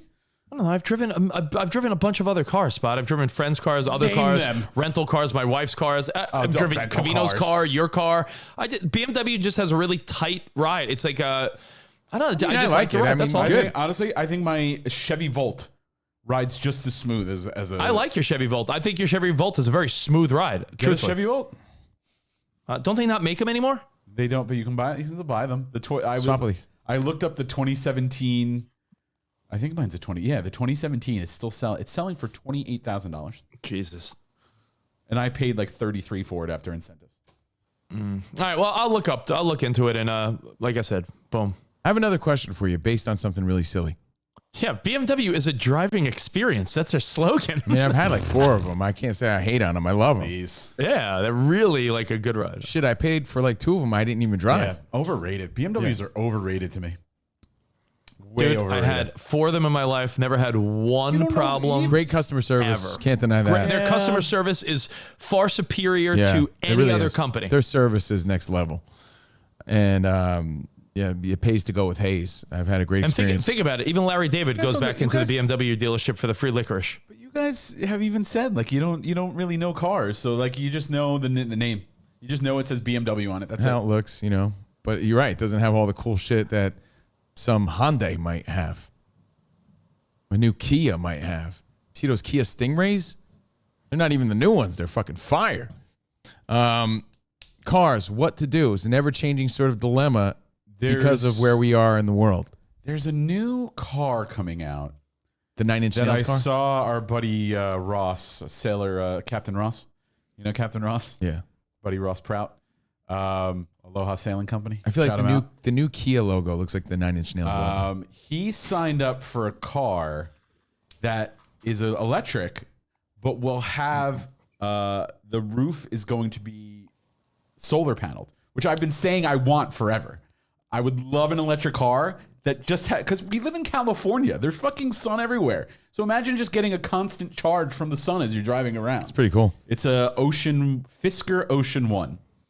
I mean, it seems like it's going to be it's like a $60,000, $70,000 electric car, but it will have the charging in the roof. Well, thank you guys for sharing. Any other You feedback? can reserve it now if you're looking. I got it. You're into it. Fisker I Ocean got 1. it. I'm gonna buy the car. I see it. The spot, the mall near your house that they have on display. The single person car. Oh, you ever see that bad boy? They display them at the mall sometimes, right? Yeah, I said the mall by Spots. Yeah, Spot. Look up the single. It's a single person car. It's like a little, almost like something like Robin from Batman would be in. Like the little smart, not the, what is it? No, not the smart car, but it's Not like the a one person Basically little like the Vespa of cars. What is that? Oh yeah, what is this? Is it the Solo electric car? Look it up because that shit, I'm like, yo, that's a death trap. I would never want to drive it, but it looks cool as hell. Yes, that thing. No passenger, no backseat. It's just you in a little meep, meep. What more do you need? Oh, for the bachelor in your life? Well, meep, meep. We'll take more of your car feedback. The 2022 car dilemma. Shortage of cars at a lot of dealerships. I can't say every and all dealership. I don't know how that works. I'm just telling you what I'm dealing with, what I'm hearing, and what I'm hearing about buying out your lease and selling it for more. And, you know, it seems to be the trends. What does Rich do? What do you do? Thanks for all your feedback at Covino and Rich. We'll continue to read some of that. What say you? I have a question for you, Rich. Yeah, let's hear it, buddy boy. It's a simple one. And I'll give you the premise of the question, but then it expands, okay? I went to a Yankee game when I was home with my friends and family for my uncle's retirement party. I went to a Yankee game that weekend, right? You remember. Los Not my Yankees, recent yes. trip. There was the trip before. I said to my brother, yeah, dude, get me a sausage. Get me a sausage sandwich, right? Yeah. All right, yo, got you. Got you, bro. I'll Venmo you later. Just give me a sandwich. Sausage, ballpark sausage. Talking onions, peppers, the whole deal. He comes back with like, yo, I got you, like all sorts of bullshit. I got you the chicken finger meal, yo, pretzel, and like in this large Coke. I was like, what? I was like, I didn't ask for that. I didn't even ask for that. I was like, yeah, they were out of sausage. I'm like, oh. So I get it. He did his right thing. And I don't care. I'm just using this as the example. So what would have been like a $12 sausage, right? Was like a whole chicken finger meal. Like he just improvised and it ended up being like close to $30.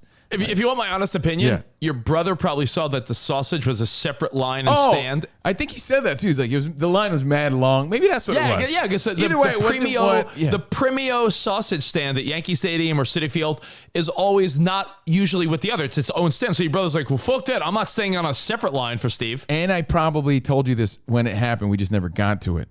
I think that is what happened. They weren't out. It's the fucking ball game. They weren't out of sausage, right? There's stands all over the place. So I think he didn't want to wait in line. Either way, he didn't get me what I asked for.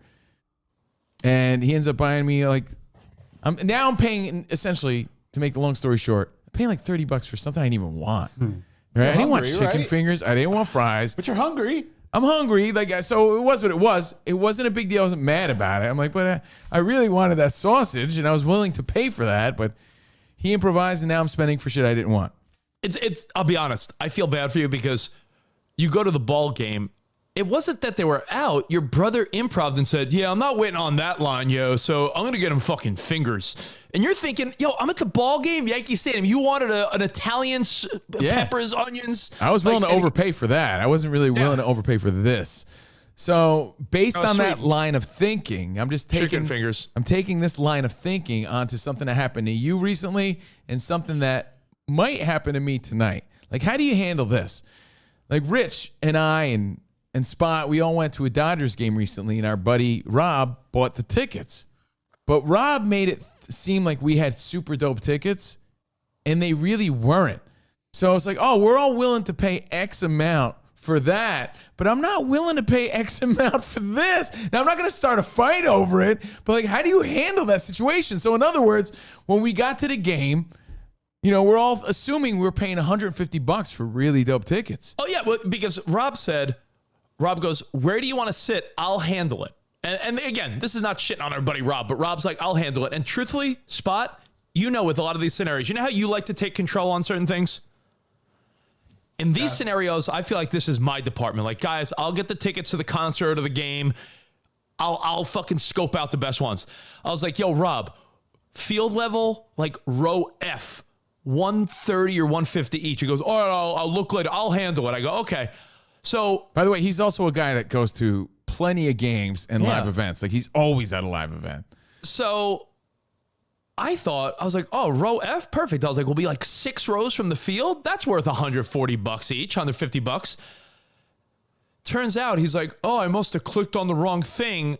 It was field level, last row, like no, under you know what the he did? awning. You know what he did, Rich? You know when you're buying movie tickets and you think you're getting like further from the screen, but you buy them like right in front of the screen. Yeah. That's what he thought. He got it confused. He's like, oh, I thought we were closer to the game, but it was opposite. We're over in the back. And we're like, fucking weak. So even though, we're not going to make a big deal about it, now we're paying $150 a ticket. Spot, you paid $300, right? And the game's expensive with snacks and everything else. So now we're paying more for like a lesser product. Emmy, Yeah, Rich. Yeah, and like you were hoping for something a little special. Right. That's why if you noticed, I saw there were so many empty seats that I walked down a bunch of innings just to be like, Emmy, let's sit this inning closer to the field. No one's there. Right. So fast forward. I'm now going to a concert tonight with the same guy, Rob. I'm going to see The Offspring with Melody. He's like, dude, I got it. Now I'm like, oh man, all right, how much? He's like, $60, whatever, I'm like, okay. But again, like, it's the same thought process. Like, Okay, I'm willing to sit here, but what if it's not really as dope as I imagined? I get it. Take it into your own hands, and then you just got to deal with it. But if it all goes back to the chicken finger theory, if you were willing to spend X amount for something, but then you get something else, like, how do you get any, what's the word? Like payback? What's the word for payback? Retribution? Yeah, how do you get any retribution? I'm not sure if that was the word I was looking for. I think you have to take the L. Honestly, you have to take the L because Rob's a good friend. But now, if it happens again tonight where he's like, oh, bro, I got mezzanine. I thought that was better than orchestra. Then we got a problem with Rob's fucking ticket getting ability. Honestly, it's like when my dad would advertise Yoo-Hoo in his soda machines and you'd get Chocolate Cow. Or, you know, he'd advertise a name brand, but then you get the no-name brand. You know, I was willing to pay for a sausage, not chicken fingers. I was willing to pay for good seats, not weak seats, you know, for the same price. So we'll see what happens again tonight. And, you know, on a whole side note, I just hope Melody has a grand time watching The Offspring. I left it up to her. I'm like, Melody, you want to go see The Offspring? She's like, yeah. And I'm like, really? Okay, fine. I wasn't like, can I tell you something? I wasn't really jumping at the opportunity, but I'm always there for an opportunity to have a good time with her or show her something fun. So I gotta trust me. Yeah, I'm not. I don't have a front row to this because I let Rob handle the tickets. Right. But I don't know. I'm getting this vibe that you have had an amazing month with your daughter, and I feel like you and Melody are hitting a peak bonding right now, and it makes me so freaking happy. Thank you, man. I'm just trying to give her summer memories. So when all these little rich LA kids come back and they're like, "Yeah, we spent the summer abroad," Kids don't think that way. Yeah, no. I'm not saying kids do. I'm saying when they are talking about that, at least she has something to say that she did and she had a good time. The summer's short. They go back to school like I was never in August. When I was a little kid and some kids like I was like in Europe. I'm like, yeah, that sounds weird. I don't like. I would never like. To me, I thought Hershey Park was the coolest place. I thought going to Six Flags was great. I don't think kids. I'm just saying. I'm trying to give her. I'm not trying to provide anything pretentious or that she cares. I'm saying I'm just trying to give her an answer and something to say that she did this and had a good time. So again, The Offspring, not my favorite band, but I like them a lot. Perfect mix of gimmicky and awesome songs. So I like them a lot. Rob just texted. He just texted me. Your tickets are good. You're sitting in VCR. Oh, view from the car. See, I was willing to pay. I don't want to pay $60 for that. Oh, okay. Yeah, no, listen, can I tell you? It's unfortunately, you just got to bite it, like you said, Rich. But there's something like that doesn't feel right about it. And you're like, oh, man, you sort of like led me to believe I was paying for something doper than I got. And it's the weakest and I'll be honest, feeling. I felt that way for the Mets-Dodgers game, but I know Rob tried, and he's our bud, so I wasn't going to get mad. But trust really bad about that. Trust me, because I was taking Emmy to her first game, and luckily, like I said, I pulled the dickhead switcheroo where there were no people sitting down below, and I was palling around with the usher. I was like, it's her first game, and he's like, yeah, go ahead, go down there. Because if not for Emmy and I going down to like by the dugout for a few innings just to watch up close, I think I would have been mad at Rob. Okay, but these are our buddies, right? So my brother you can't get mad at your buddy like that. Okay, but what if you go, to an Airbnb and the pictures were like, yeah, this place looks beautiful. But you get there and it's all the same shit. It just isn't what you imagined. Like then what do you do? It's all about I'm paying for not what I expected. And it's not kind of fair in my heart. Oh, I'll give you an example of something I paid for that was not what I expected. And by the way, what's up to Paul? Dimitrik, John Harris, Jim Ramsey, Kelly Cookson. I'm just reading all the feedback. Gabe Moreno saying, don't trust Rob. Rob's a good dude, but yeah, one blunder. Tonight he'll make it up. I hope. I was going to say, when you were a kid, Covino, you were probably like, you didn't want it. I always thought the kids that went on all these elaborate vacations were the kids whose parents like took them out of Little League and other things. I'm like, that's lame to me. I thought it was odd too. Like when kids would say they went on these extravagant vacations, I was fine and fun. Yeah, I went to the boardwalk a few times, but it did register. I was cognizant of the fact that, wow, that's pretty cool. Their family must have money or something. I would think that. I took Emmy. This is when I was like, this was my first like try hard dad moment when Emmy was like a couple years old, right? Where's Jordan's family from again? Thousand Oaks? Westlake Village. What is it again? Westlake Village in California. Yeah, but I think that's right near Thousand Oaks, right? I'm pretty sure it's in the same area. Yeah. There's a little convention center over there. Do you remember when I took Emmy to go see Daniel Tiger live? Yeah. I took Emmy to go see Daniel Tiger live right when Ben was born because I was like, I want to do something special with her because the baby's getting all the attention.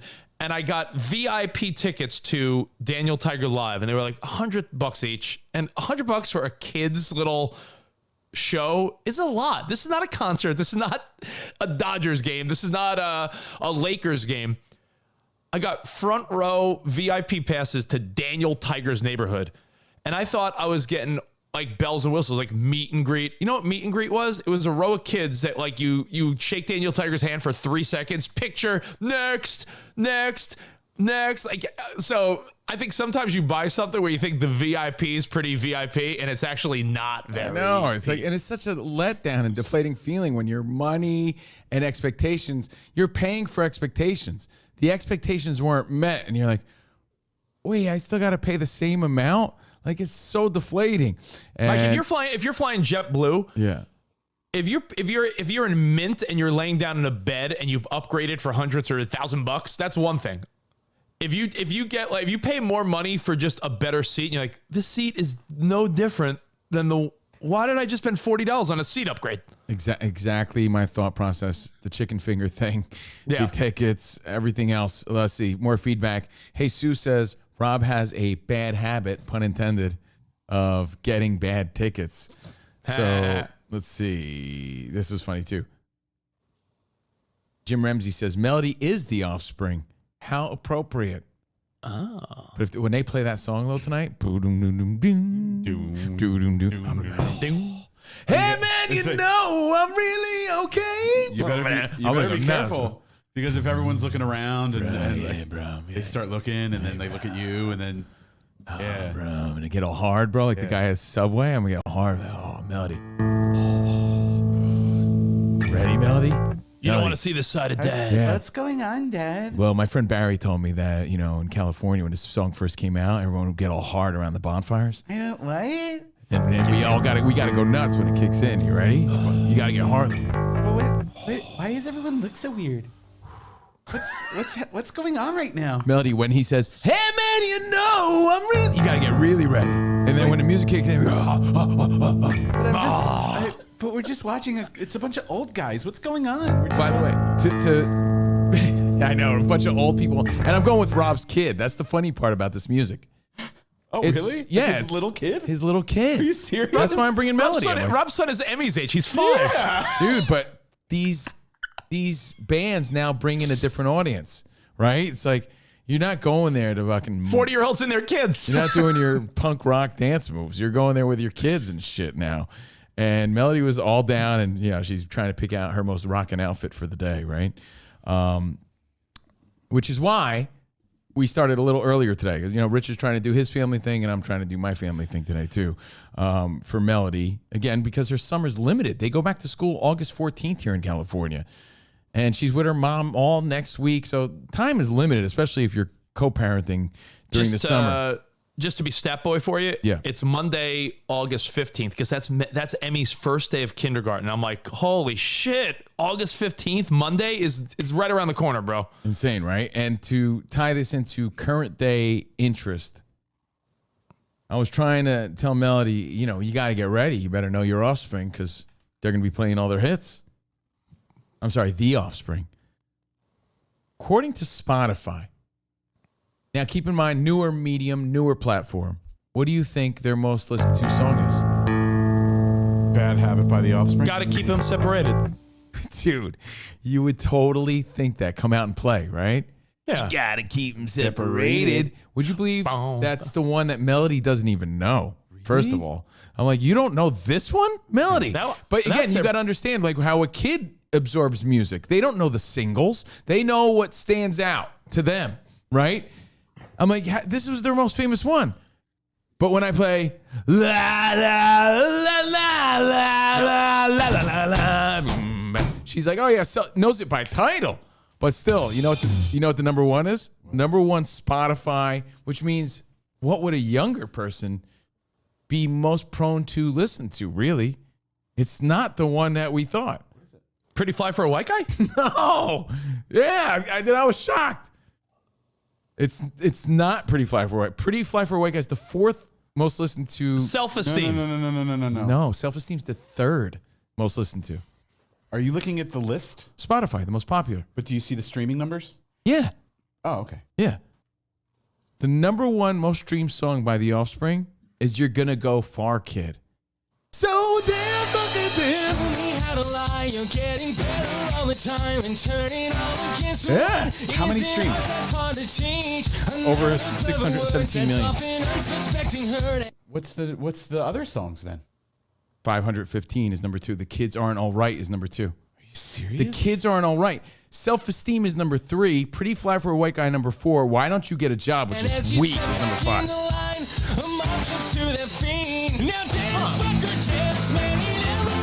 I'm just shocked. So I had to look it up. I'm like, what year was this one? 2008. On a Throwback Thursday, a little tribute to The Offspring because, like I said, when it comes to a mix of gimmicky fun songs, but also legitimate kick-ass songs, they're the league leaders in my book. Gone Away is my favorite legitimate like kick-ass. Is it just because this song by them around longer in the streaming era? Maybe. I the way I attributed it was like, well, it's a newer one, right? So younger people who are on Spotify were more familiar with that one, I guess. I don't know. Yeah, I guess they're connecting to a different generation. It would be like, I wouldn't be shocked if you looked up Green Day. I wouldn't be shocked if like American Idiot tracks had more streams than Dookie. They're same based on this thought process, but their Smash, pun intended, their Smash, get it? That was their album, Smash. Yeah. Come out and play. You got to keep them separated. Wasn't even in their top 5. I'm like, fuck, wow. So, it should be a fun and interesting situation. And back to the previous conversation, I just hope the seats are not a letdown so that I'm paying for something cool. I think every time I've ever gone to a concert in my life for a band that wasn't 100% in my wheelhouse, I did spend part of that day listening to stuff so that when it was played that night, it wasn't a tune out. Like I was like, I know this. I think that's a good thing to do. Like, on the ride there. You got to go on the ride there. You got. Yeah, well, if your friend's like, hey, do you want, I don't know, name a random band, Covino, from back in the day. If your friend was like, a random band from back. Gin Blossoms. Gin Blossoms. Hey, does your friend? Hey, you want to come to Gin Blossoms with me? That day, you should probably say, hey, let me listen to the top Gin Blossom songs, just so when I go to the concert, I'm like, oh yeah, I did that. Covino, with a bunch of bands I've gone to see. I remember doing that when you and I went to go see System of a Down. I'm like, I know their current stuff, but I remember at the time being like, let me really investigate. So when I'm there, I'm not like, oh, what's this? I will keep you posted on Monday. You know what? I'll do it behind a velvet rope sometime over the weekend to give you. Is it fair to say my that update. You'll keep us posted? We will keep you posted. To me, the clear smash from The Offspring. But I gotta ask Spot a concert question, and then Covino, can I give a few more quick New York observations while I'm still here on the East Coast? Absolutely. Rich is live. If you're just listening, Rich is live from what room is that? This is the room that I lived in until I was 4 years old, actually. Did he repaint same it? color? No, same color. Same color. No, because I feel like you were there. Been redone. It's been redone, but this room is the room that I slept in a crib until my parents bought a house when I was 5. But didn't you broadcast there before? It was like a bluish color. Different room. My dad's very colorful. I mean, it's like every room is a different color. Right. So Rich is live from his father's house, where his father grew up, for the big barbecue this weekend, the Queen's Coochie Summer for All. And I'm here in LA with Spotty Boy, and we appreciate you guys hanging with us. So what are your New York observations? My concert question for Spot real quick. Oh. Spot, I know Covino's schedule, he's still not sure, but I know you said you're going to our buddy Paul's wedding, right, in September? Mm-hmm. Our buddy Paul's getting married on a Saturday night. Mm-hmm. That Friday night, Billy Joel at the Garden. You in? Probably not. Ooh. Because I'm probably going to have to work around my wife's work schedule to travel. Well, okay. I thought it was the yes because I was like, what's the chance of Billy Joel? And Sarah's like, yeah, he's at the Garden Friday, September 9th or whatever. I'm like, for real? So Rich I was like, just all right, hears perfect. the Garden and he wants to go. The Garden. Dr. Brown Thumb's like, Dr. come Brown- in. Are there roses there? Yeah. So okay, I just figured out because I'm going to investigate tickets. So I figured. Oh, look at that. All right. Let me see what my wife's schedule is. Okay. Does she get sick days? Yeah, but it's like she has a job. No, but I'm saying like she works for the federal government and a 9-to-5 job at a hospital. She can't just be like, oh, I'm sick. Yeah. I'm balancing Jordan's wedding schedule, actually. I was gonna say she's got a bunch of friends getting like married. she- She's at that age too. Aren't so- government jobs the jobs where you can be like, I'm sick? No, not when you're relied on. Not when you have a job that like people pay attention to. Basically, what he's saying is use them when you're actually sick. Yeah. Oh, I feel like most people I know that have government jobs or like work for a city or the county. Those are the people that are like, yeah, I'm taking a sick day. Like, She doesn't work for the city or the county. She works for the federal government at the VA, and she is one of few in her position. So she can't just fucking disappear.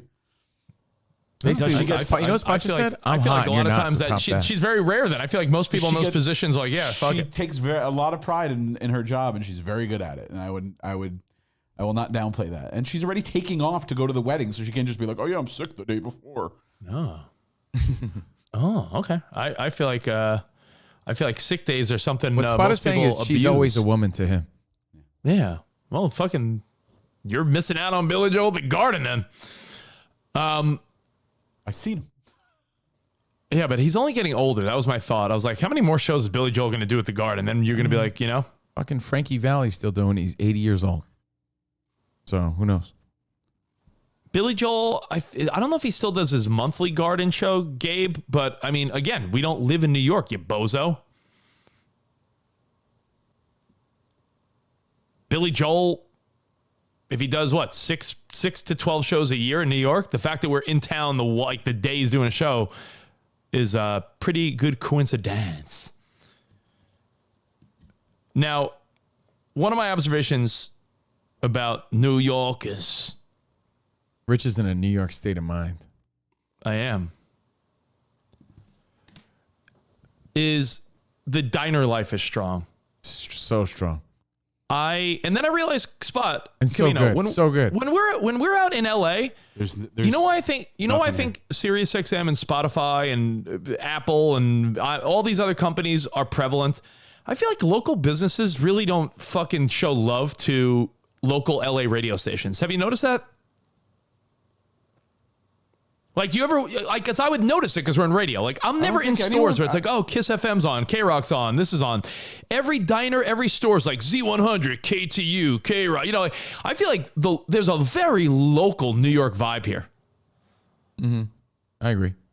Like, Covino, Right, you're not walking into a shop on Ventura and it's like Kiss FM in the background. Oh, I agree with you. It took me a second to absorb what you were saying, but yeah, I completely agree.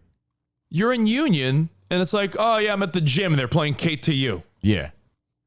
Very much It's so. a very local New York vibe, which is why that New York, that's slowly phasing out, I think. It is, Pop, but I'm telling you, every store I've gone in is playing an FM radio station. I'm like, how old school of them? Like, honestly, You hear the in production. LA, I feel like you hear a lot of Sirius XM or someone's playlist or something, or some, state got Spotify rolling or I something. listen to FM. You know why? Because everyone's stuck in the past, man. Everyone doesn't have these bodegas and these anus bagels and. Let me all tell you these something. places. FM is thriving more than it ever has. Believe it or not, I was No listening way. to. No way. That's impossible. Look around anus. That's impossible. Look around anus bagels the next time you go in, Rich. Anus bagels.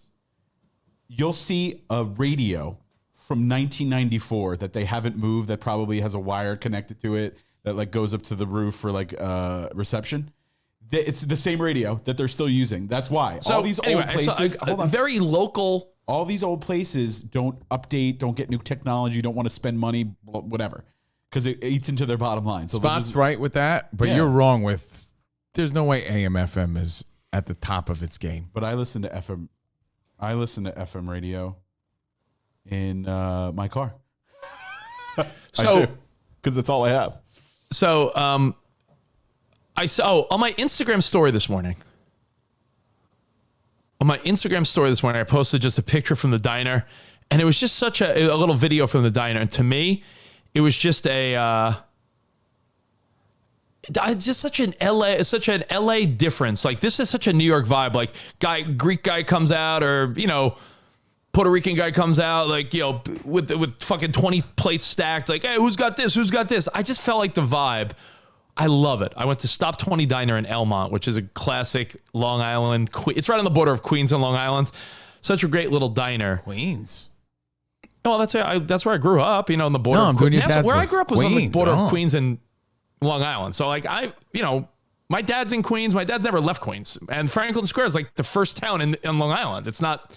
I used to date a girl who lived in Forest Hills, so I was there all the time. Yeah, no, Queens. So Queens is sort of like, you know, my girlfriend. So I'd be there all the time. I don't quote identify as a Long Islander as much, because truthfully, like, when guys like Bill Jackson are like, hey, you ever do this on the islands? Like, yo, we thought the islands, honestly, where I grew up, we thought going that way was lame. Like, going out on the island was lame. You wanted to go to Brooklyn and Manhattan that way. So, like, when people are like, you never went fishing, you never did this, the only reason someone would go that way was the Hamptons. Does that make sense? Montauk and the Hamptons. Other than that, you go to Manhattan that way. But, Spot, if you want to show just the little video on my Instagram story, just the typical Long Island, Jersey, East Coast diner scene. And they're playing like Light FM in the background, because, again, they're just...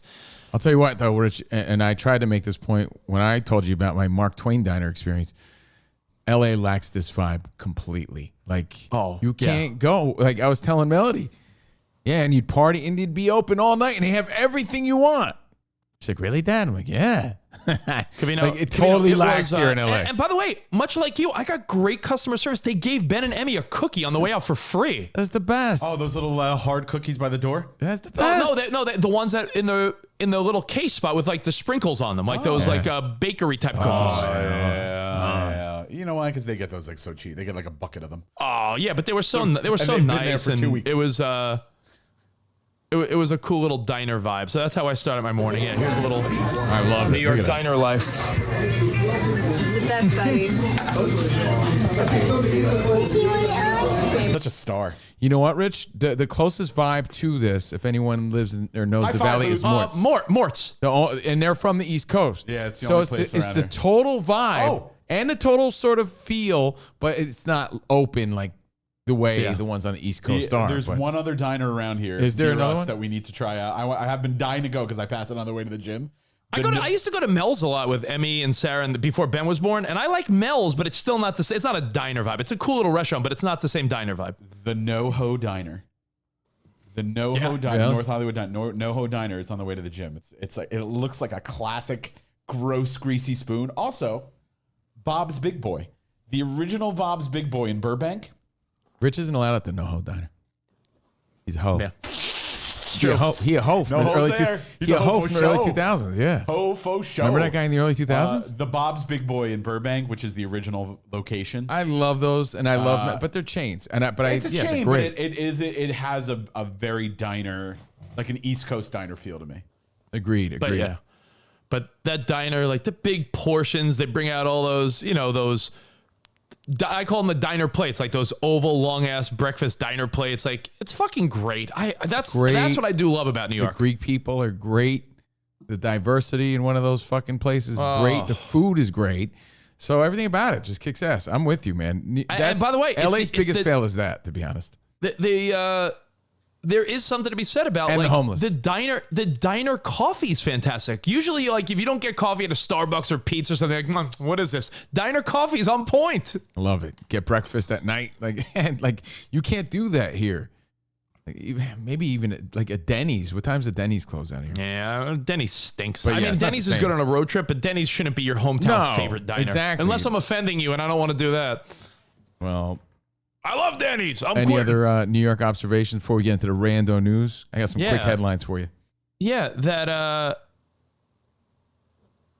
New York needs to calm the fuck down, bro. With what? Life. Okay. I told my dad, and I'll say it here, so because I know he listens to the podcast every day. He's probably listening downstairs right now. Oh. Maybe this will get through to him. Uh-oh. Everyone here. This sounds real serious. No, everyone here is so stressed and high strung and worried and frantic. I'm like, yo, not that I'm like LA surfer dude now, but when I tell you everyone is fucking frantic, honking horn, the minute spot. I'm not talking, trust me, I'm driving in Queens. I'm not on my phone. The minute the arrow turns green, I am about to press the gas pedal and already like, fucking go. Like everyone needs to chill out. Everyone's aggressive. Every store. Yeah, what do you want? What do you want? Oh, bro. New York needs to realize that there are different paces of life. New Yorkers are stressed for no reason. Yesterday morning, my dad's car's battery died. Remember I told you could see, right? I was like, Dad, you have nowhere to go today. You're retired. Your family's here. And he was so like frantic. I'm like, dude, he was like running down to the body shop on the corner I was like, Dad, walk slow. What are you worried about? It's an aggressive vibe, like you said. Yeah, it sucks. So Everyone maybe on the people road, in the middle do every have store, it right. every place. LA lacks. There's hobos everywhere. There's no diners. New York's too frantic and crazy. Every place maybe has somewhere in the pluses middle. and minuses. Yeah, I know. But I couldn't disagree with you, man. I think you're absolutely right. And It's like noticeably angry. People are angry and aggressive. Yeah, calm down, everybody. Like everyone's just so high strung and like everyone operates at. All right, Covino, you know those few times in life where you really have to hustle and get somewhere? Yeah, when the game's starting, when the movie's starting, you're running late for a flight. Gotta take a shit. People operate like Gotta take that a in New shit. York and New Jersey every minute. trying to catch a bus. Hey, where are you going? I'm going to CVS. Why are you so fucking frantic? Like, have you just now realized this? I feel like I realized this But it's noticeable. when we moved to LA. yes, but Spot, every time you Hold go on. back, you've been gone longer and longer. So now it's like even it's like you notice now the it's humidity. like abundantly clear. Like Right. chill the fuck humidity is out. Crazy. Sorry. Pre-pandemic, even when we had been out here for like a couple, like probably 2-3 years. But like when we used to go back to New York, even from compared to our little LA studio, even before they opened the new facility, our little LA studio was just us, a few other shows. We were living our life, enjoying, getting work done, doing shows. But like there wasn't crazy hullabaloo. When we used to go to New York and like everyone was running around and making it seem like they were like, just the lobby of that building. just was the gross. law. It's like, what do you do? What do you do? Why? What's going? Why are you doing this? And Stu Hot Wagner hit us up and he goes, "Yo, go to New York City. Everyone looks like they're on a verge of a breakdown." He couldn't have said it better. Everyone is like on the verge of like like even this morning, my dad's like, Yeah, I "Oh, don't the miss cleaning." that. My dad's like, "The cleaning person's coming." I'm like, and he's like worried about when she's getting here. I'm like, she'll get here when she gets here. When she does, I'll like, I don't know. Everything is just, I feel like every New Yorker, and I don't want my dad to have a fucking heart attack. I want him to be calm and chill, but I feel like everyone in New York is way too fired up. Everyone's Stressed kind of out, pushy. Everyone's kind of rude. Everyone's aggressive. And yeah, it really is like, I agree with Andrew Or is Hart it that left, but I'm right. Maybe Rich lost his edge. Andrew Hart, no, it's not the edge. It's like learning there's different styles. Yeah, New York needs an edible. Did you say edge? What? Edge? What? Huh? It's interesting because when people ask me, do I like California? When I say I'm from the East Coast. And there's two things I say. One, the weather. As cliche as it is, and I even say that, as cliche as talking about the weather is, the weather is the greatest selling point of Southern California. It really is. It's you can be outside year round, not have to worry about the elements. Two, my second most popular comment on Spotify, my second most popular is it suits my lifestyle. Because while you might think I'm a very high-strung guy because I fly off the handle a lot, I'm actually a very chill and laid-back guy. And I like a laid-back lifestyle. And being in California suits that. When I think of New York and constant commuting and the trains and dodging people and walking around, and yes, I do love it when I go back there and I can hustle with the best of them. But being here, You can't bustle with the rest. I can't bustle with the best of them. Yeah. But like, the people and walking around and just moving, the constant motion.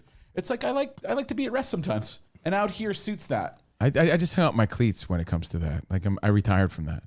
I can't do it anymore. And the beauty for us, hate it. real quick, one more thing. The beauty for the three of us and other people is coming from New York. When you have that New York edge in you and you come out here, it really shines. So you're able to stand above the rest of the people here, but still bring it down a notch from from 100 in New York. You know, That's a great point. You can have like a 40% New York edge and still have a be above everybody else here. Spot, you nailed it, buddy. It really is.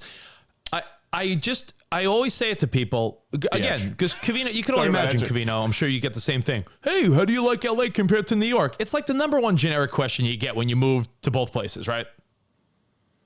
It's obvious. Hey, how do you and Sarah like New York compared to LA compared to Texas? We all have our generic answers we give, but Spot's right. I feel like everyone here is running around like their fucking feet are on fire, like Tim Robbins and Nothing to Lose. Everyone is a fucking maniac here. LA, everyone's a little too woke, and everyone in Texas is a little too the other way. I don't know where is the right place because everyone's got their pros and cons. At the Brooklyn Rumble, that's where. Oh, right here. Brooklyn Rumble, bro. Rich is wearing a shirt that says Brooklyn Rumble with a tiger on it. Gotta go to New York. Gotta catch the subway. Oh, gotta go to CVS. I'm the sack man. That's the best. No, Dwayne Reed. Gotta go to Dwayne Reed. Gotta go to Dwayne Reed. Gotta go to the coffee guy. Well, you gotta beat the other hundreds of thousands of people that are there. And like another thing people say about LA, they're like, "Oh, well, the traffic." I'm like, have you ever driven in fucking New York? Have you ever driven to JFK on a weekday? I'd rather sit on the 101 in bumper to bumper traffic than fucking go on like the Major Deegan or the Jersey Turnpike or the BQE or one of these streets here. Yeah, looks like an industrial asshole that you're stuck in. Like, ugh. For miles and hours at a time. I'm with you. You guys hit the nail on the head, man. Industrial asshole? Yeah, because, you know, when you're on the turnpike or like Rich uses the Major Deegan, you're like, fuck this, man. Rich uses industrial strength asshole. Yeah, like people yelling at you and honking at you. No thanks. Oh man, it is like, but I tell you, like Sarah's like, look at these people. Like you're trying to like merge into traffic, and like middle-aged moms are like, no, and like giving you the finger, like, you're not gonna let me fucking merge in? Like everyone's an aggressive asshole. And you notice it more. You're with your kids and your family and everything, you know. So, but hey, we're having a great time. We haven't bumped into any jerk offs in person. In fact, like I said, every time I've gone out so far, everyone's been nice, but you get the overwhelming sense of like, what about fuck out of here at the airport? I just want to tell everyone, hey, is this mic on? Attention, everybody. Calm down. Fuck out of here. Trying to get somewhere over here. Fuck out of here.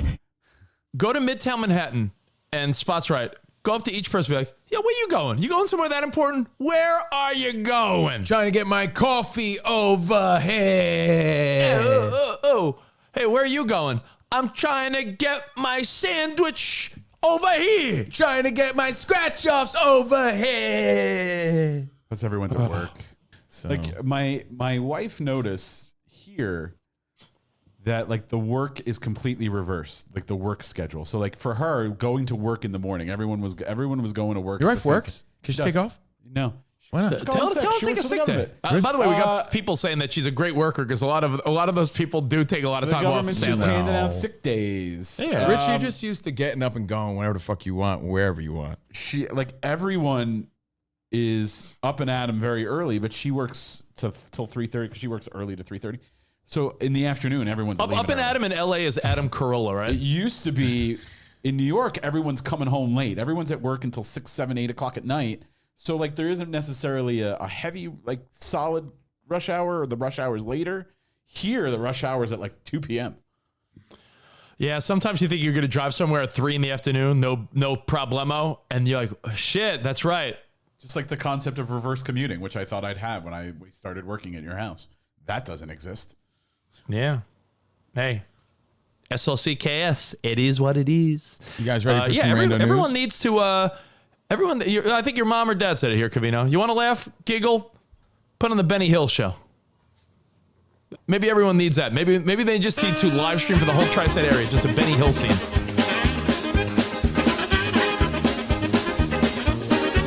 Where you going? Gotta get my man a gun. Trying to win the Mega Millions over here. Oh. That's what my dad was saying yesterday. Yeah, wait till you gotta go out of town, go to the bodegas. I got my tickets. I got 10 of them. Gonna win the Mega Millions. When's the Mega Millions up? Went over 1 billion. No, when's it pulled? Tonight? Yeah, today I think. Is it today? I gotta go. I gotta get the Mega Millions over here. Over here. It's not in my random news. I got a good bodega you can go to. All right, nice. In the area. All right, so let's do some they're random liquor news, stores Rich. here. They're liquor stores. I just had one more pregunta for you. Sure. I'm borrowing a friend's car while I'm here, right? And they were concerned. They're like, can you check the glove box, because I didn't know if I had my vape pen, right? Gun. And they seem concerned. I'm like, do you think most people's families know their kids' habits even when their kids are grown? Like, Spot, when your brother was doing like steroids and probably drugging at the clubs and being a maniac, did your mom like know that, or was it like an unspoken, like what? I don't think my mom ever knew my brother did steroids. I didn't know my brother officially did steroids until I found vials and needles in his room. But Covino, like your friends that smoke, any friend you have that smokes weed, or your buddies that like did steroids, like is it like a big like you're grown up but you still don't tell your parents things? Did I ever tell you the moving story?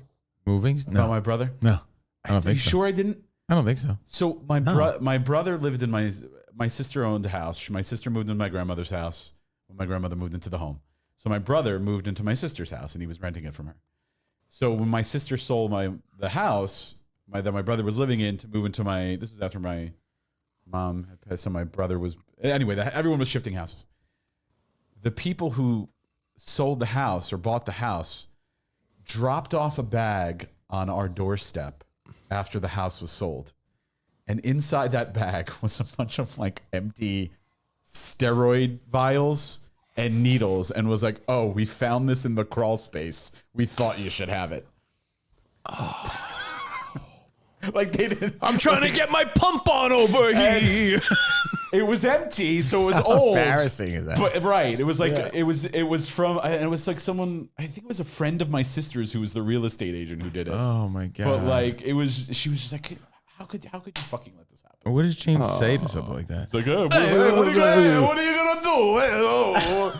I mean, you're talking to the guy that has 0.0 like, shame, so he was probably like, hey, that's when I was fucking raging roids. That's so funny, man. The things he's put in his body. He used to get like medications from foreign nations. But like the answer is Mexican no. Weight loss pills. The answer to Rich is no. I mean, and why would you? Most people don't share those types of things with their parents. I just feel like we live in a different open world now where like, I wonder what percentage of people, I mean, listen, there's all types of different, you think everyone that's on some type of mental health medication, whether it's like, I don't know, like Spot, give me one. Like what do people take for like depression or something? Lithium? I don't think that's pretty extreme. But what's like anxiety med? It's like Adavant, or is that one of them? I feel like one of my exes took Adavant. Sure. Adamant? Adamant? He was pretty cool. Adamant. He was pretty cool. But what if you're on any type of medication, or even if you like recreationally smoke weed or whatever, is that like just common conversation with your family? No. Not really. I think it's weird to be like, to hide your, I don't know. I feel like it's weird to hide things. You're a grown up. Lexapro is one. There you go. Thank you, Bill. Lexapro. Zoloft. If you're on some type of medication, would you be like weirded out or embarrassed to tell your family? No, because your family probably knows that you're depressed or anxious. Yeah, and it's more of an open conversation than it was. So I'm not. Yeah, I'm just like my buddy's like, I don't think you have to disclose all this information all the time. I said to my friend, I go, your parents don't know you and your husband like smoke weed once in a while? Like, you're fucking 40-something years old. Like, really? Okay. I don't know. I just feel like once you're a grown up, you're not 12, you're not 20 even. You're 40-something. When you have your own kids, like, aren't you and your parents having like real adult conversations? Like, hiding things from your parents when you're like 40 just seems so wild to me. It's like, you know, maybe it's also because we have a peculiar job, so our parents hear all our stories. That, and it also depends on who your parents are and what you're hiding. Like it's such a broad question. It's like if you have a drug habit, a bad habit, the Offspring style, you're going to share that with your parents. I mean, I assume your parents know you have PRN for, what is it? What do you have? I don't even know what that is. What's the drug you take that you were given, prescribed for your anxiety? Clomazepam? Whatever. Clozamapam? PRN means you take it as needed. You would think they would make easier names for drugs, huh? I don't even know. Yeah, they do. They have street names. Clozanopan. I don't mean you know what I mean. They have. Hey, Covino, what do you take for your occasional anxiety? Promazilla, papalopin, fucking can. Like, come on. Could use easier names. Yeah, like clonazepam. Like I take rosuvastatin. Rosuvastatin for my heart, but again, it's prescribed, it's Crestor. Right? Yeah, but that's also very different, than hiding some weird fucking taboo shit that you're into in your crazy sex life. Like, you know what I mean? Like, there's things that you keep to yourself. Go on. No, I'm just saying whatever your fucking weird side of you is. I don't know. Like spot edging? Yeah, like you're gonna tell would your parents have known that? Probably not. Just depends. Just depends. If it's a prescribed, siblings have caught wind of that. If it's you have a mental health issue and a doctor prescribes if your brother doesn't know, Spot, you don't need to hide that, but you don't need to advertise it either. If you told your brother that, he'd be like, "Yeah, that's the man, that a boy." Hey, hey Tracy, come over here and stroke my gag. Trying to get my cock stroked over. Hey. Do I have any other thoughts before the quick news? Let's see. Oh, can I play show and tell real quick? Because I don't even think you've ever seen him. I'm in my dad's guest bedroom, which I said was the room that when my parents got married and I was a little kid, before Jimmy and Lori were born, we lived in this house. I lived in this house in Queens Village till I was 5, until I went to kindergarten in Franklin Square. Mm-hmm. And so I lived in this room. This was my childhood little crib bedroom, my parents' bed in the crib and everything here when I was a baby. And this was my grandparents' house. And we moved out. And then when my parents got divorced, my dad had an apartment. And then when my grandmother, before she passed away, moved down to Florida, my dad took over the house that was his childhood house. Nice. So this house has been in my dad's family since they bought it in probably 1950. This is like the family house. And I have a picture of my grandmother and grandfather behind me, but let's see. I can see some of them. Yeah. Yeah, this is my grandma. Oh shit, falling out of the frame. Oh shit. Oh jeez, Rich. Dude, even your grandma frame is cooler looking than the one you have. Yeah, the frame with your grandma in it is less grandma than your actual frame here. Did Ben get in this room and write fart on the wall, Spot? Yeah, he did. Oh man, can't take that little Ben anywhere. Damn. On those beautiful pink walls. How could he? Yeah, so this was this is my grandmother. This is my dad's mom. Let me remove the fart. Sorry. Yeah, remove the fart. Hold on. I'm trying to think where the camera on my phone is. There we go. That was my dad's dad. That was my dad's mom a couple years ago before she passed. So that's my dad's mom, Greg's mom. And I don't think you've ever seen Greg's dad, right? I'll tell you in a minute. Greg's dad, my dad's dad passed away in 1984. He left us a long time ago. But this is. Do you hear how Rich subtly turns into his dad when he's talking about him? 84. He left us a long time ago. That's cool. You can see he looks so much like your dad. Oh yeah. Yeah, that's George. George. That's my dad's. My dad's dad, who was in New York City. He was a New York City cop, Covino, outside Yankee Stadium for his whole career. That's crazy, dude. So I know those guys that work out there and live that life. That's a whole other scene. Working outside of Yankee Stadium. The Yankee he patrolled for many years right outside Yankee Stadium. So damn, there you go. Some old school show and tell. Oh, you know how many Mickey Rivers fans he probably arrested back then? Shit. Oh, probably a ton. Probably a ton. So what year did he buy the house? I think the 50s. I think the story is that my dad and grandma told me was that the whole family, like, I think back then it was like, if it was like the agreement, like one of the in-laws live with you, like they help pay for the house. And I think they bought the house in full like 80 years ago for like, what were they? House was like 10 grand. It was like 10 grand for a house. Yeah. Cash money. We own the house. That's sort of like, How many Chris Chambliss t-shirts did he arrest? Probably so many in the 70s. Yeah. Wow. That's awesome, man. I never. No, you know what? I don't think I ever saw your dad's dad. Yeah, because there's very few pictures. I would of him remember it was like, a different time. He looks a lot like your dad. You know. Yeah. All right. So Rich again is live from Queens, the family household. I'm live in LA with Spotty Boy. Hey, throwing it back on a Thursday. Here's your quick rando news of the day, just to keep you updated on nonsense. Rando news today, Thursday, July 28th. News. Real quick, right quick. The Biden administration made an offer to get Brittany Griner back. They offered up that Russian dude, Victor Bout, and Juan Soto, and a criminal to be named later. I gotta be honest, when you put that on your social media, I was like, yo, poor taste, like Fox Sports, everything. I was like, delete. But I was like, hey, if he wants to get, like if you're making Brittany Griner Russia jokes about Juan Soto. That's offensive to who? Who's that offensive? There's a lot of sensitive people out there. Yeah, but who's that offending? We're letting we're letting like a terrorist go to get a basketball player with weed back. I just think it's like a really sensitive situation with Russia and everything. So to be like, and Juan Soto, I find it hilarious, but I'm surprised not one asshole's like, Covino, really? Not one. Oh, okay, good. The Biden administration offers again, a Russian criminal.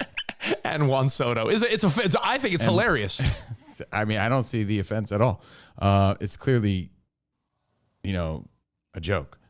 And Benintendi, right? So is again this story. It's like, wow, really? It's kind of wild when you think about it. Let me see if there's any other updates on it real quick before we move on. But yeah, he's a Russian arms dealer named Victor Bout. Wow. So it's a prisoner swap. That's what. Yeah, we're but dealing it's with an uneven swap, Covino. Sort of like when you gave the when you gave the kid a Willie Randolph 88 and he gave you the Kareem Abdul-Jabbar Lou Alcindor rookie card. Are the Russian arms like Drago's arms, like really like beefy and like ripped? No, this guy's like a war criminal, fucking terrorist, and it's like, hey, trade him for a basketball player that had weed in her bag. Like, what an uneven trade. Yeah. Especially when you throw Juan Soto into it. Unless you throw Juan Soto in, it's a bad trade. Like this guy's like, that's wild. In other actual trade news, there are lots of Juan Soto trade rumors. However, Mauser's so dumb because do you think Brittany Griner's parents knew she smoked weed? That's funny. She still claims like she has no idea how this shit got in her bag. I'm not buying that part of the story. I'm really not. That's just my personal opinion. Well, but you never know. She claims it was never planted. Never know, but I don't buy it. To be framed because they do that shit all the time. And I'm entitled to my wrong opinions. Russia, am I right? And they're also actually this is actually good news. Like no joke here. Apparently we're also trading for a Marine who is in prison. So if we get a Marine that's been jailed, that's up in the value. And it sounds ridiculous because we're talking about someone had fucking weed in a suitcase and a war criminal terrorist. So let's hope this just gets, in actual trade news, because that's why it was a joke, because this actual trade season going on. There's a trade deadline. I was going to say, there's your next punchline, Covino. They got to do it by the trade deadline. Yeah. The Yankees acquired Adam Benintendi. Kansas City. I'm sorry, did you say Vic Benedetto? Adam Benintendi from the Benedetto? Kansas City Royals. Outfielder. Gotta get the bread and milk. All-star Adam Benintendi, who I believe he won with the Red Sox. So he was a Red Sox. He's a Red Sox turned Royal turned Yankee. Yep. Covino, I heard local sports radio guys on WFAN. I'm trying to listen to the radio over E. Where'd you hear it? The Deli? The Deli. And they said Benintendi and Judge back-to-back in the lineup might fuck up a pitcher because apparently Benintendi's like 5'8", and Aaron Judge is like 6'8". So they were saying like, could it mess with perceptions for an umpire in strike zones? Like, do you bat the 5'8" guy? It could, but it would almost be like batting Altuve and Judge back to back in a lineup. They're notoriously known for widening the strike zone on Aaron Judge. He's like the league leader of shitty calls on him because the strike zone's so big. I don't know. It's all over the place. So I don't know how that's going to work. In other news, sports news, Buccaneers get Julio Jones, according to Adam Schefter. Yeah, happened Wide a couple days Julio ago. Jones. Listen, Julio Jones, you may argue his best days are behind him, but because when he played for the Titans, he wasn't the Julio Jones of Atlanta Falcons days. But maybe with Tom Brady, and I know Donnie Pompadour will love this because he's a Tom Brady hater, Falcons Julio Jones fan. So imagine if Tom Brady resurrects this guy's career 1 year just because they connect. Another rando stupid news of the day, because we'll talk more about sports this weekend on Fox Sports Radio. Remember, foxsportsradio.com. Just search Covino and Rich. Did you see the monkey that stole my pants? I did. There's a monkey on the internet. Handsome Gabe sent me this. What's up, Gabe? You're not a bozo. I love Gabe. Or was it the other Gabe that's a bozo? Handsome Gabe said, yo, did you see a monkey stole your pants? I'm like, what do you mean a monkey stole my pants? I'm like, oh, that monkey stole my pants. It's in the news. But that leads me to another story of wildlife. There's actually an actual real story. Look at this monkey. He stole my pants. You got to wait Monkey for it. Monkey stole my pants. I mean, he stole my pants. Sorry, I didn't set up a remote shot for this, so you're just going to have to see It's it. okay. It looks like Covino is separated in like a magic trick. Yeah, you got to keep me separated, bro. I'm getting ready for the offspring. Sorry. It's all good. Deal with Looks it. like Covino, someone sawed Covino in half. Check out this monkey. He stole my pants. If we had these when we were 12? Even better. We got them when we're 40. Stole my Lululemons, this guy. Oh, my God. What are those? And on top of that, Are those his actual nuts? he's smuggling melons, I think. I don't know.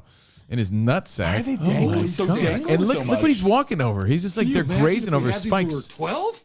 Even better. We got them when we're 40. We do a side by Saw side? 8. I think he looks just like me in Lululemons. Can you stand up? Are you wearing them now? Nah, I'm wearing shorts. Yeah. Oh, that's just some comedy relief. Some comic relief. There you go. You're nuts. But in actual Santa Claus shit. in actual Spot, you're still watching that, huh? Sorry. In actual wildlife news, I wouldn't have brought this up because originally I thought it was like, whatever, another stupid story. But now I keep seeing it. So I'm like, maybe I will bring it up now. It's going to be stupid, isn't it? No, it's just kind of interesting. Scientists at the University of Bath, University of Portsmouth in the UK, have discovered in Morocco small fossils, 100 million years old, 100 million year old river. That's now Morocco's Sahara Desert. So it's an old river system that could prove that there was such thing as like a Loch Ness monster. Right. Ooh. The fossils include bones and teeth. They hint that these creatures routinely lived in fresh water alongside frogs and crocodiles. That's what makes it interesting. They lived amongst turtles and fish, and the huge aquatic dinosaur, the Spinosaurus. And these fossils suggest... I know the Spinosaurus. Do you? Well, these fossils... Emmy loves the Spinosaurus. That's like one of her favorite dinosaurs. Well, tell her this. Yeah. These fossils suggest that it lived amongst these freshwater creatures and possibly spent their entire lives there, like today's river dolphins. So if these existed in rivers, that explains maybe that something like a Loch Ness monster did really exist. Yo, Covino, you ever see on HBO, I believe they have that dinosaur show where it's like reenactment. It's a documentary. I think like some famous person does the voiceover where they do these great CGI of like what it was like in prehistoric times. What channel? HBO. No, I don't think I've seen it. Sounds cool though. They show a T-Rexes would swim across rivers with their little arms, and that shit is hilarious. But no, like it's amazing what went on, hundreds of millions of years before we meant anything on this little small planet in the middle of... Oh, no, that's why I find nothing. it interesting. Yeah, I mean, they're still trying to figure that shit out. So this new creature did live in fresh water, according to the studies. This is wild to me. You remember that Baltimore family that was discriminated against at Sesame Place? Yeah. I mean, it was a character snub. I'm not debating or denying that. Is it unfortunate? Yeah. But they're suing Sesame Place for $25 million. To me, that's just craziness. Like, I get it. And dude, like I said, there's no debating. Because people will debate, maybe they didn't see the little kids. No, fuck that. That piece of shit character discriminated and snubbed those little kids, even made a hand gesture at them saying like, no, whatever. Fuck them. It's a hurtful moment. It's sad, but $25 million? They're not that hurt. There's a burden of proof here that needs to be examined. Like, prove that it was racism. Baltimore family files $25 million lawsuit against Sesame Place over another alleged incident of discrimination as of today. Even if they get $25,000, I'd be surprised. Like what? Because you have a video of a character of not being kind. Like you become a millionaire. Yeah, dude. I'm thinking back all the times where Bozo the Clown didn't sign my fucking balloon. I got groped by an Elmo in Times Square once. Can I sue him for $25 million? Yeah, it's a wild story. I don't know. Anyone that thinks that they should get $25 million is a fucking maniac. Maybe they could get a little money for their kids' college or something. I don't know. But if they're going to sue for fucking damages, give me a break. And not only that, it's like it really damages the Sesame Place brand Sesame Street brand, because Sesame Street really they're a brand that's known for being nothing but inclusive, right? Yeah. And they, I think, licensed out the rights for Sesame Place. Like the whole thing's unfortunate because that's not what they're about. And I think everybody knows that. So now to sue them and make this even worse, like I'm not saying they're not entitled to something and that it was wrong that they did that to the kids. They did, but 25, how do you put that kind of number on something like that? To me, that's crazy. I don't know. Yeah. Maybe I'm wrong. I'm open to debate and discussion. Feel free to share. It just sounded off. Like it didn't match the crime, right? I mean, $25 million is such an arbitrary large amount of money. Yeah, it advertises to me money grab. Like, oh, you weren't really that hurt. This is just a money grab for you. Yeah. Now, this is another story that I keep seeing. I'm sure you saw too, Rich. There's a congressman.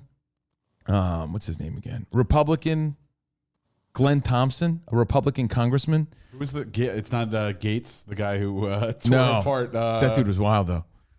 Spot in Times Square, are you sure it wasn't the bootleg Tickle You Elmo? No, it was Elmo.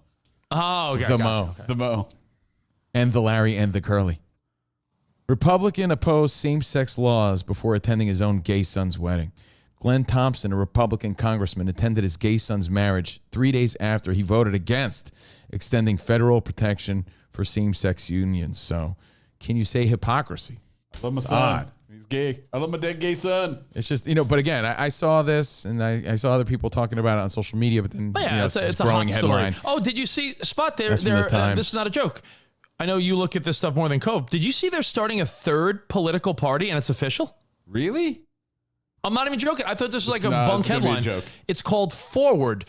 And the whole thought is, we're not left, we're not right, we're forward. And Andrew Yang, among other people, are funding this. And they're saying that they want to hope to get enough funding within the next 2 years and actually have a legitimate third party in the 2024 election. Instead, they're like, we don't want left, we don't want right, we want forward. We're a combination of views that are not aligned with either radical left or right. Forward animal. Forward animal. Platypus. Oh, yeah. Getting an animal would make it stupid. That's just adding to, Like an alien. But I could get behind this. Oh, an alien head. Alien animal. An alien head. No, an alien head. Just an alien head. Oh, how about a Loch Ness monster? Oh, yeah. But it's Spinus. What is it? Oh, that's the past. Well, an alien. It should be an alien. Rest in peace, Tony Dow from Leave It to Beaver. Wally Cleaver passed away at 77. We talked about that the first hour. And I'll leave you on why do people play dumb? I know there's more than two parties already. I'm talking about a legitimate party backed by former former senators, congresspeople from both parties across the lines that are now saying we're forming this new party. It's very different. It's not like, hey, I'm throwing a third party this weekend. Third parties are great and all, but all they do is just water down the votes. I know, but what I'm saying, Spot, is this isn't like some lame attempt. I think they're really trying to form something. No, it makes the two-party system even stronger, unfortunately, because you're just watering down and you're just giving more power to these two parties. Yeah. Nothing will ever surpass, unless there's a full-on revolution, coup, dissolution of government. Nothing will ever take on the two-party system.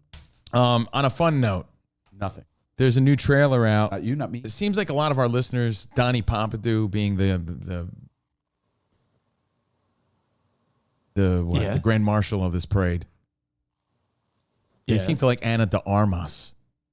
And the trailer's out for Blonde, where she portrays Marilyn Monroe, and she looks really great as Marilyn Monroe. It comes out September 28th on Netflix. Can I throw in a butt? And I don't mean Ana de Armas's butt, because her accent peeks through. I noticed that. I know. I'm like, wait. And I know, like, I noticed that a lot, Spot. I noticed that too. I'm like, but she does the mannerisms really well. Marilyn Monroe is like, she had the voice that talked like this. And she does that, but you hear the accent. But you hear the... Because Ana de Armas is Spanish? She's Argentinian. Cuban? Cuban? Colombian? Spanish? Panamese. Oh, let me tell you. Now I'm drawing a blank. Ana de Armas. Cuban. I was way off. So again, the trailer's out and she looks great. And it's like, oh wow, she got the mannerisms down. She's got the tonality right, but the accent peeks through. September 28th on Netflix. I'll check that shit out. I'm a big fan. I thought she was great in Knock Knock. We've been a fan since. Whoa, Keanu, who's at my door? It's Ana de Armas. I can't. My cock. I must. But I must. Yeah. Who's the other girl in that? Who cares? cares? We ever give the other girl credit? No, Ana de Armas. We never give the other girl credit. It's time. She looks great. Oh, wow. But she really starts to, like when you see her doing the Diamonds Are a Girl's Best Friend sort of stuff, you're like, wow. When she does the Material Girl scene. On the hand. How'd you get your start? Oh, Bobby Cannavale. Maybe. What start? In movies. What to start? But diamonds are a girl's She says, what is that? What is that? What is that? I guess I was discovered. Discovered. I was discovered. Anyway, you get I know you're supposed to get used to it. Yeah, but you know, fantastic. as the trailer goes on, What is that? she's got the mannerisms down. If you can get past that, you hear a slight, I start. then, Yeah. you know, either way, I'm a fan. I think she's great. But, you know. I have a few shout outs to give when I'm done. Okay. Shout out to Lucy. Remember Lucy and Charlotte? Yeah. Well, guess what? Charlotte's having a baby and they're listening. So congratulations to Charlotte, the new baby, and of course Lucy. Congratulations. Thanks for years of support. We wish you the best. And again, our buddy Jamie Kelly, Street Trends Metal Art. You know I always get that wrong. I always say street. What do I always say? Street Trends? Street Trends Metal Art. Tony and the crew. They got a car show on August 7th, the Summer Send-Off Car Show in Rockland, Massachusetts. They're filming a movie. Should be a good time. And thank you guys for hanging out with us. I'm going to do a little The Offspring concert review, I think, tonight or this weekend, Behind the Velvet Rope. Hope you have a nice weekend. Join us on Fox Sports Radio Sunday night. And just appreciate you guys hanging out with us, man. We had a fun week. Nice. Tonight, Sarah and I and the kids are going to the Coles in the city. We're going out and we're sleeping over their apartment tonight. So I think Nicole and I will probably end up doing like a drunk Instagram live tonight. So if you're interested, sounds like a swinger fest to me. That does sound like a I'd imagine tonight. You're gonna finally try out edging. Oh, Nicole, let me tell you about something. It's called edging. It's called edging. I discovered. Well, on that note, we'll see you guys tonight, tomorrow, Sunday. I'll see you guys tonight on Instagram and Sunday, Fox Sports Radio. When are you back in town? What's up? When are you back here? When am I back in town? Yeah. Next week sometime. Next week. I think like 2 weeks. You're gone for 2 weeks? No, well, one more week. Did you know that? I'm sure he's at it. I mean, pay attention. All right. Pretty sure. All right. We'll see you guys. Arrivederci, baby. See you in the promised land. Goodbye. Goodbye, guys.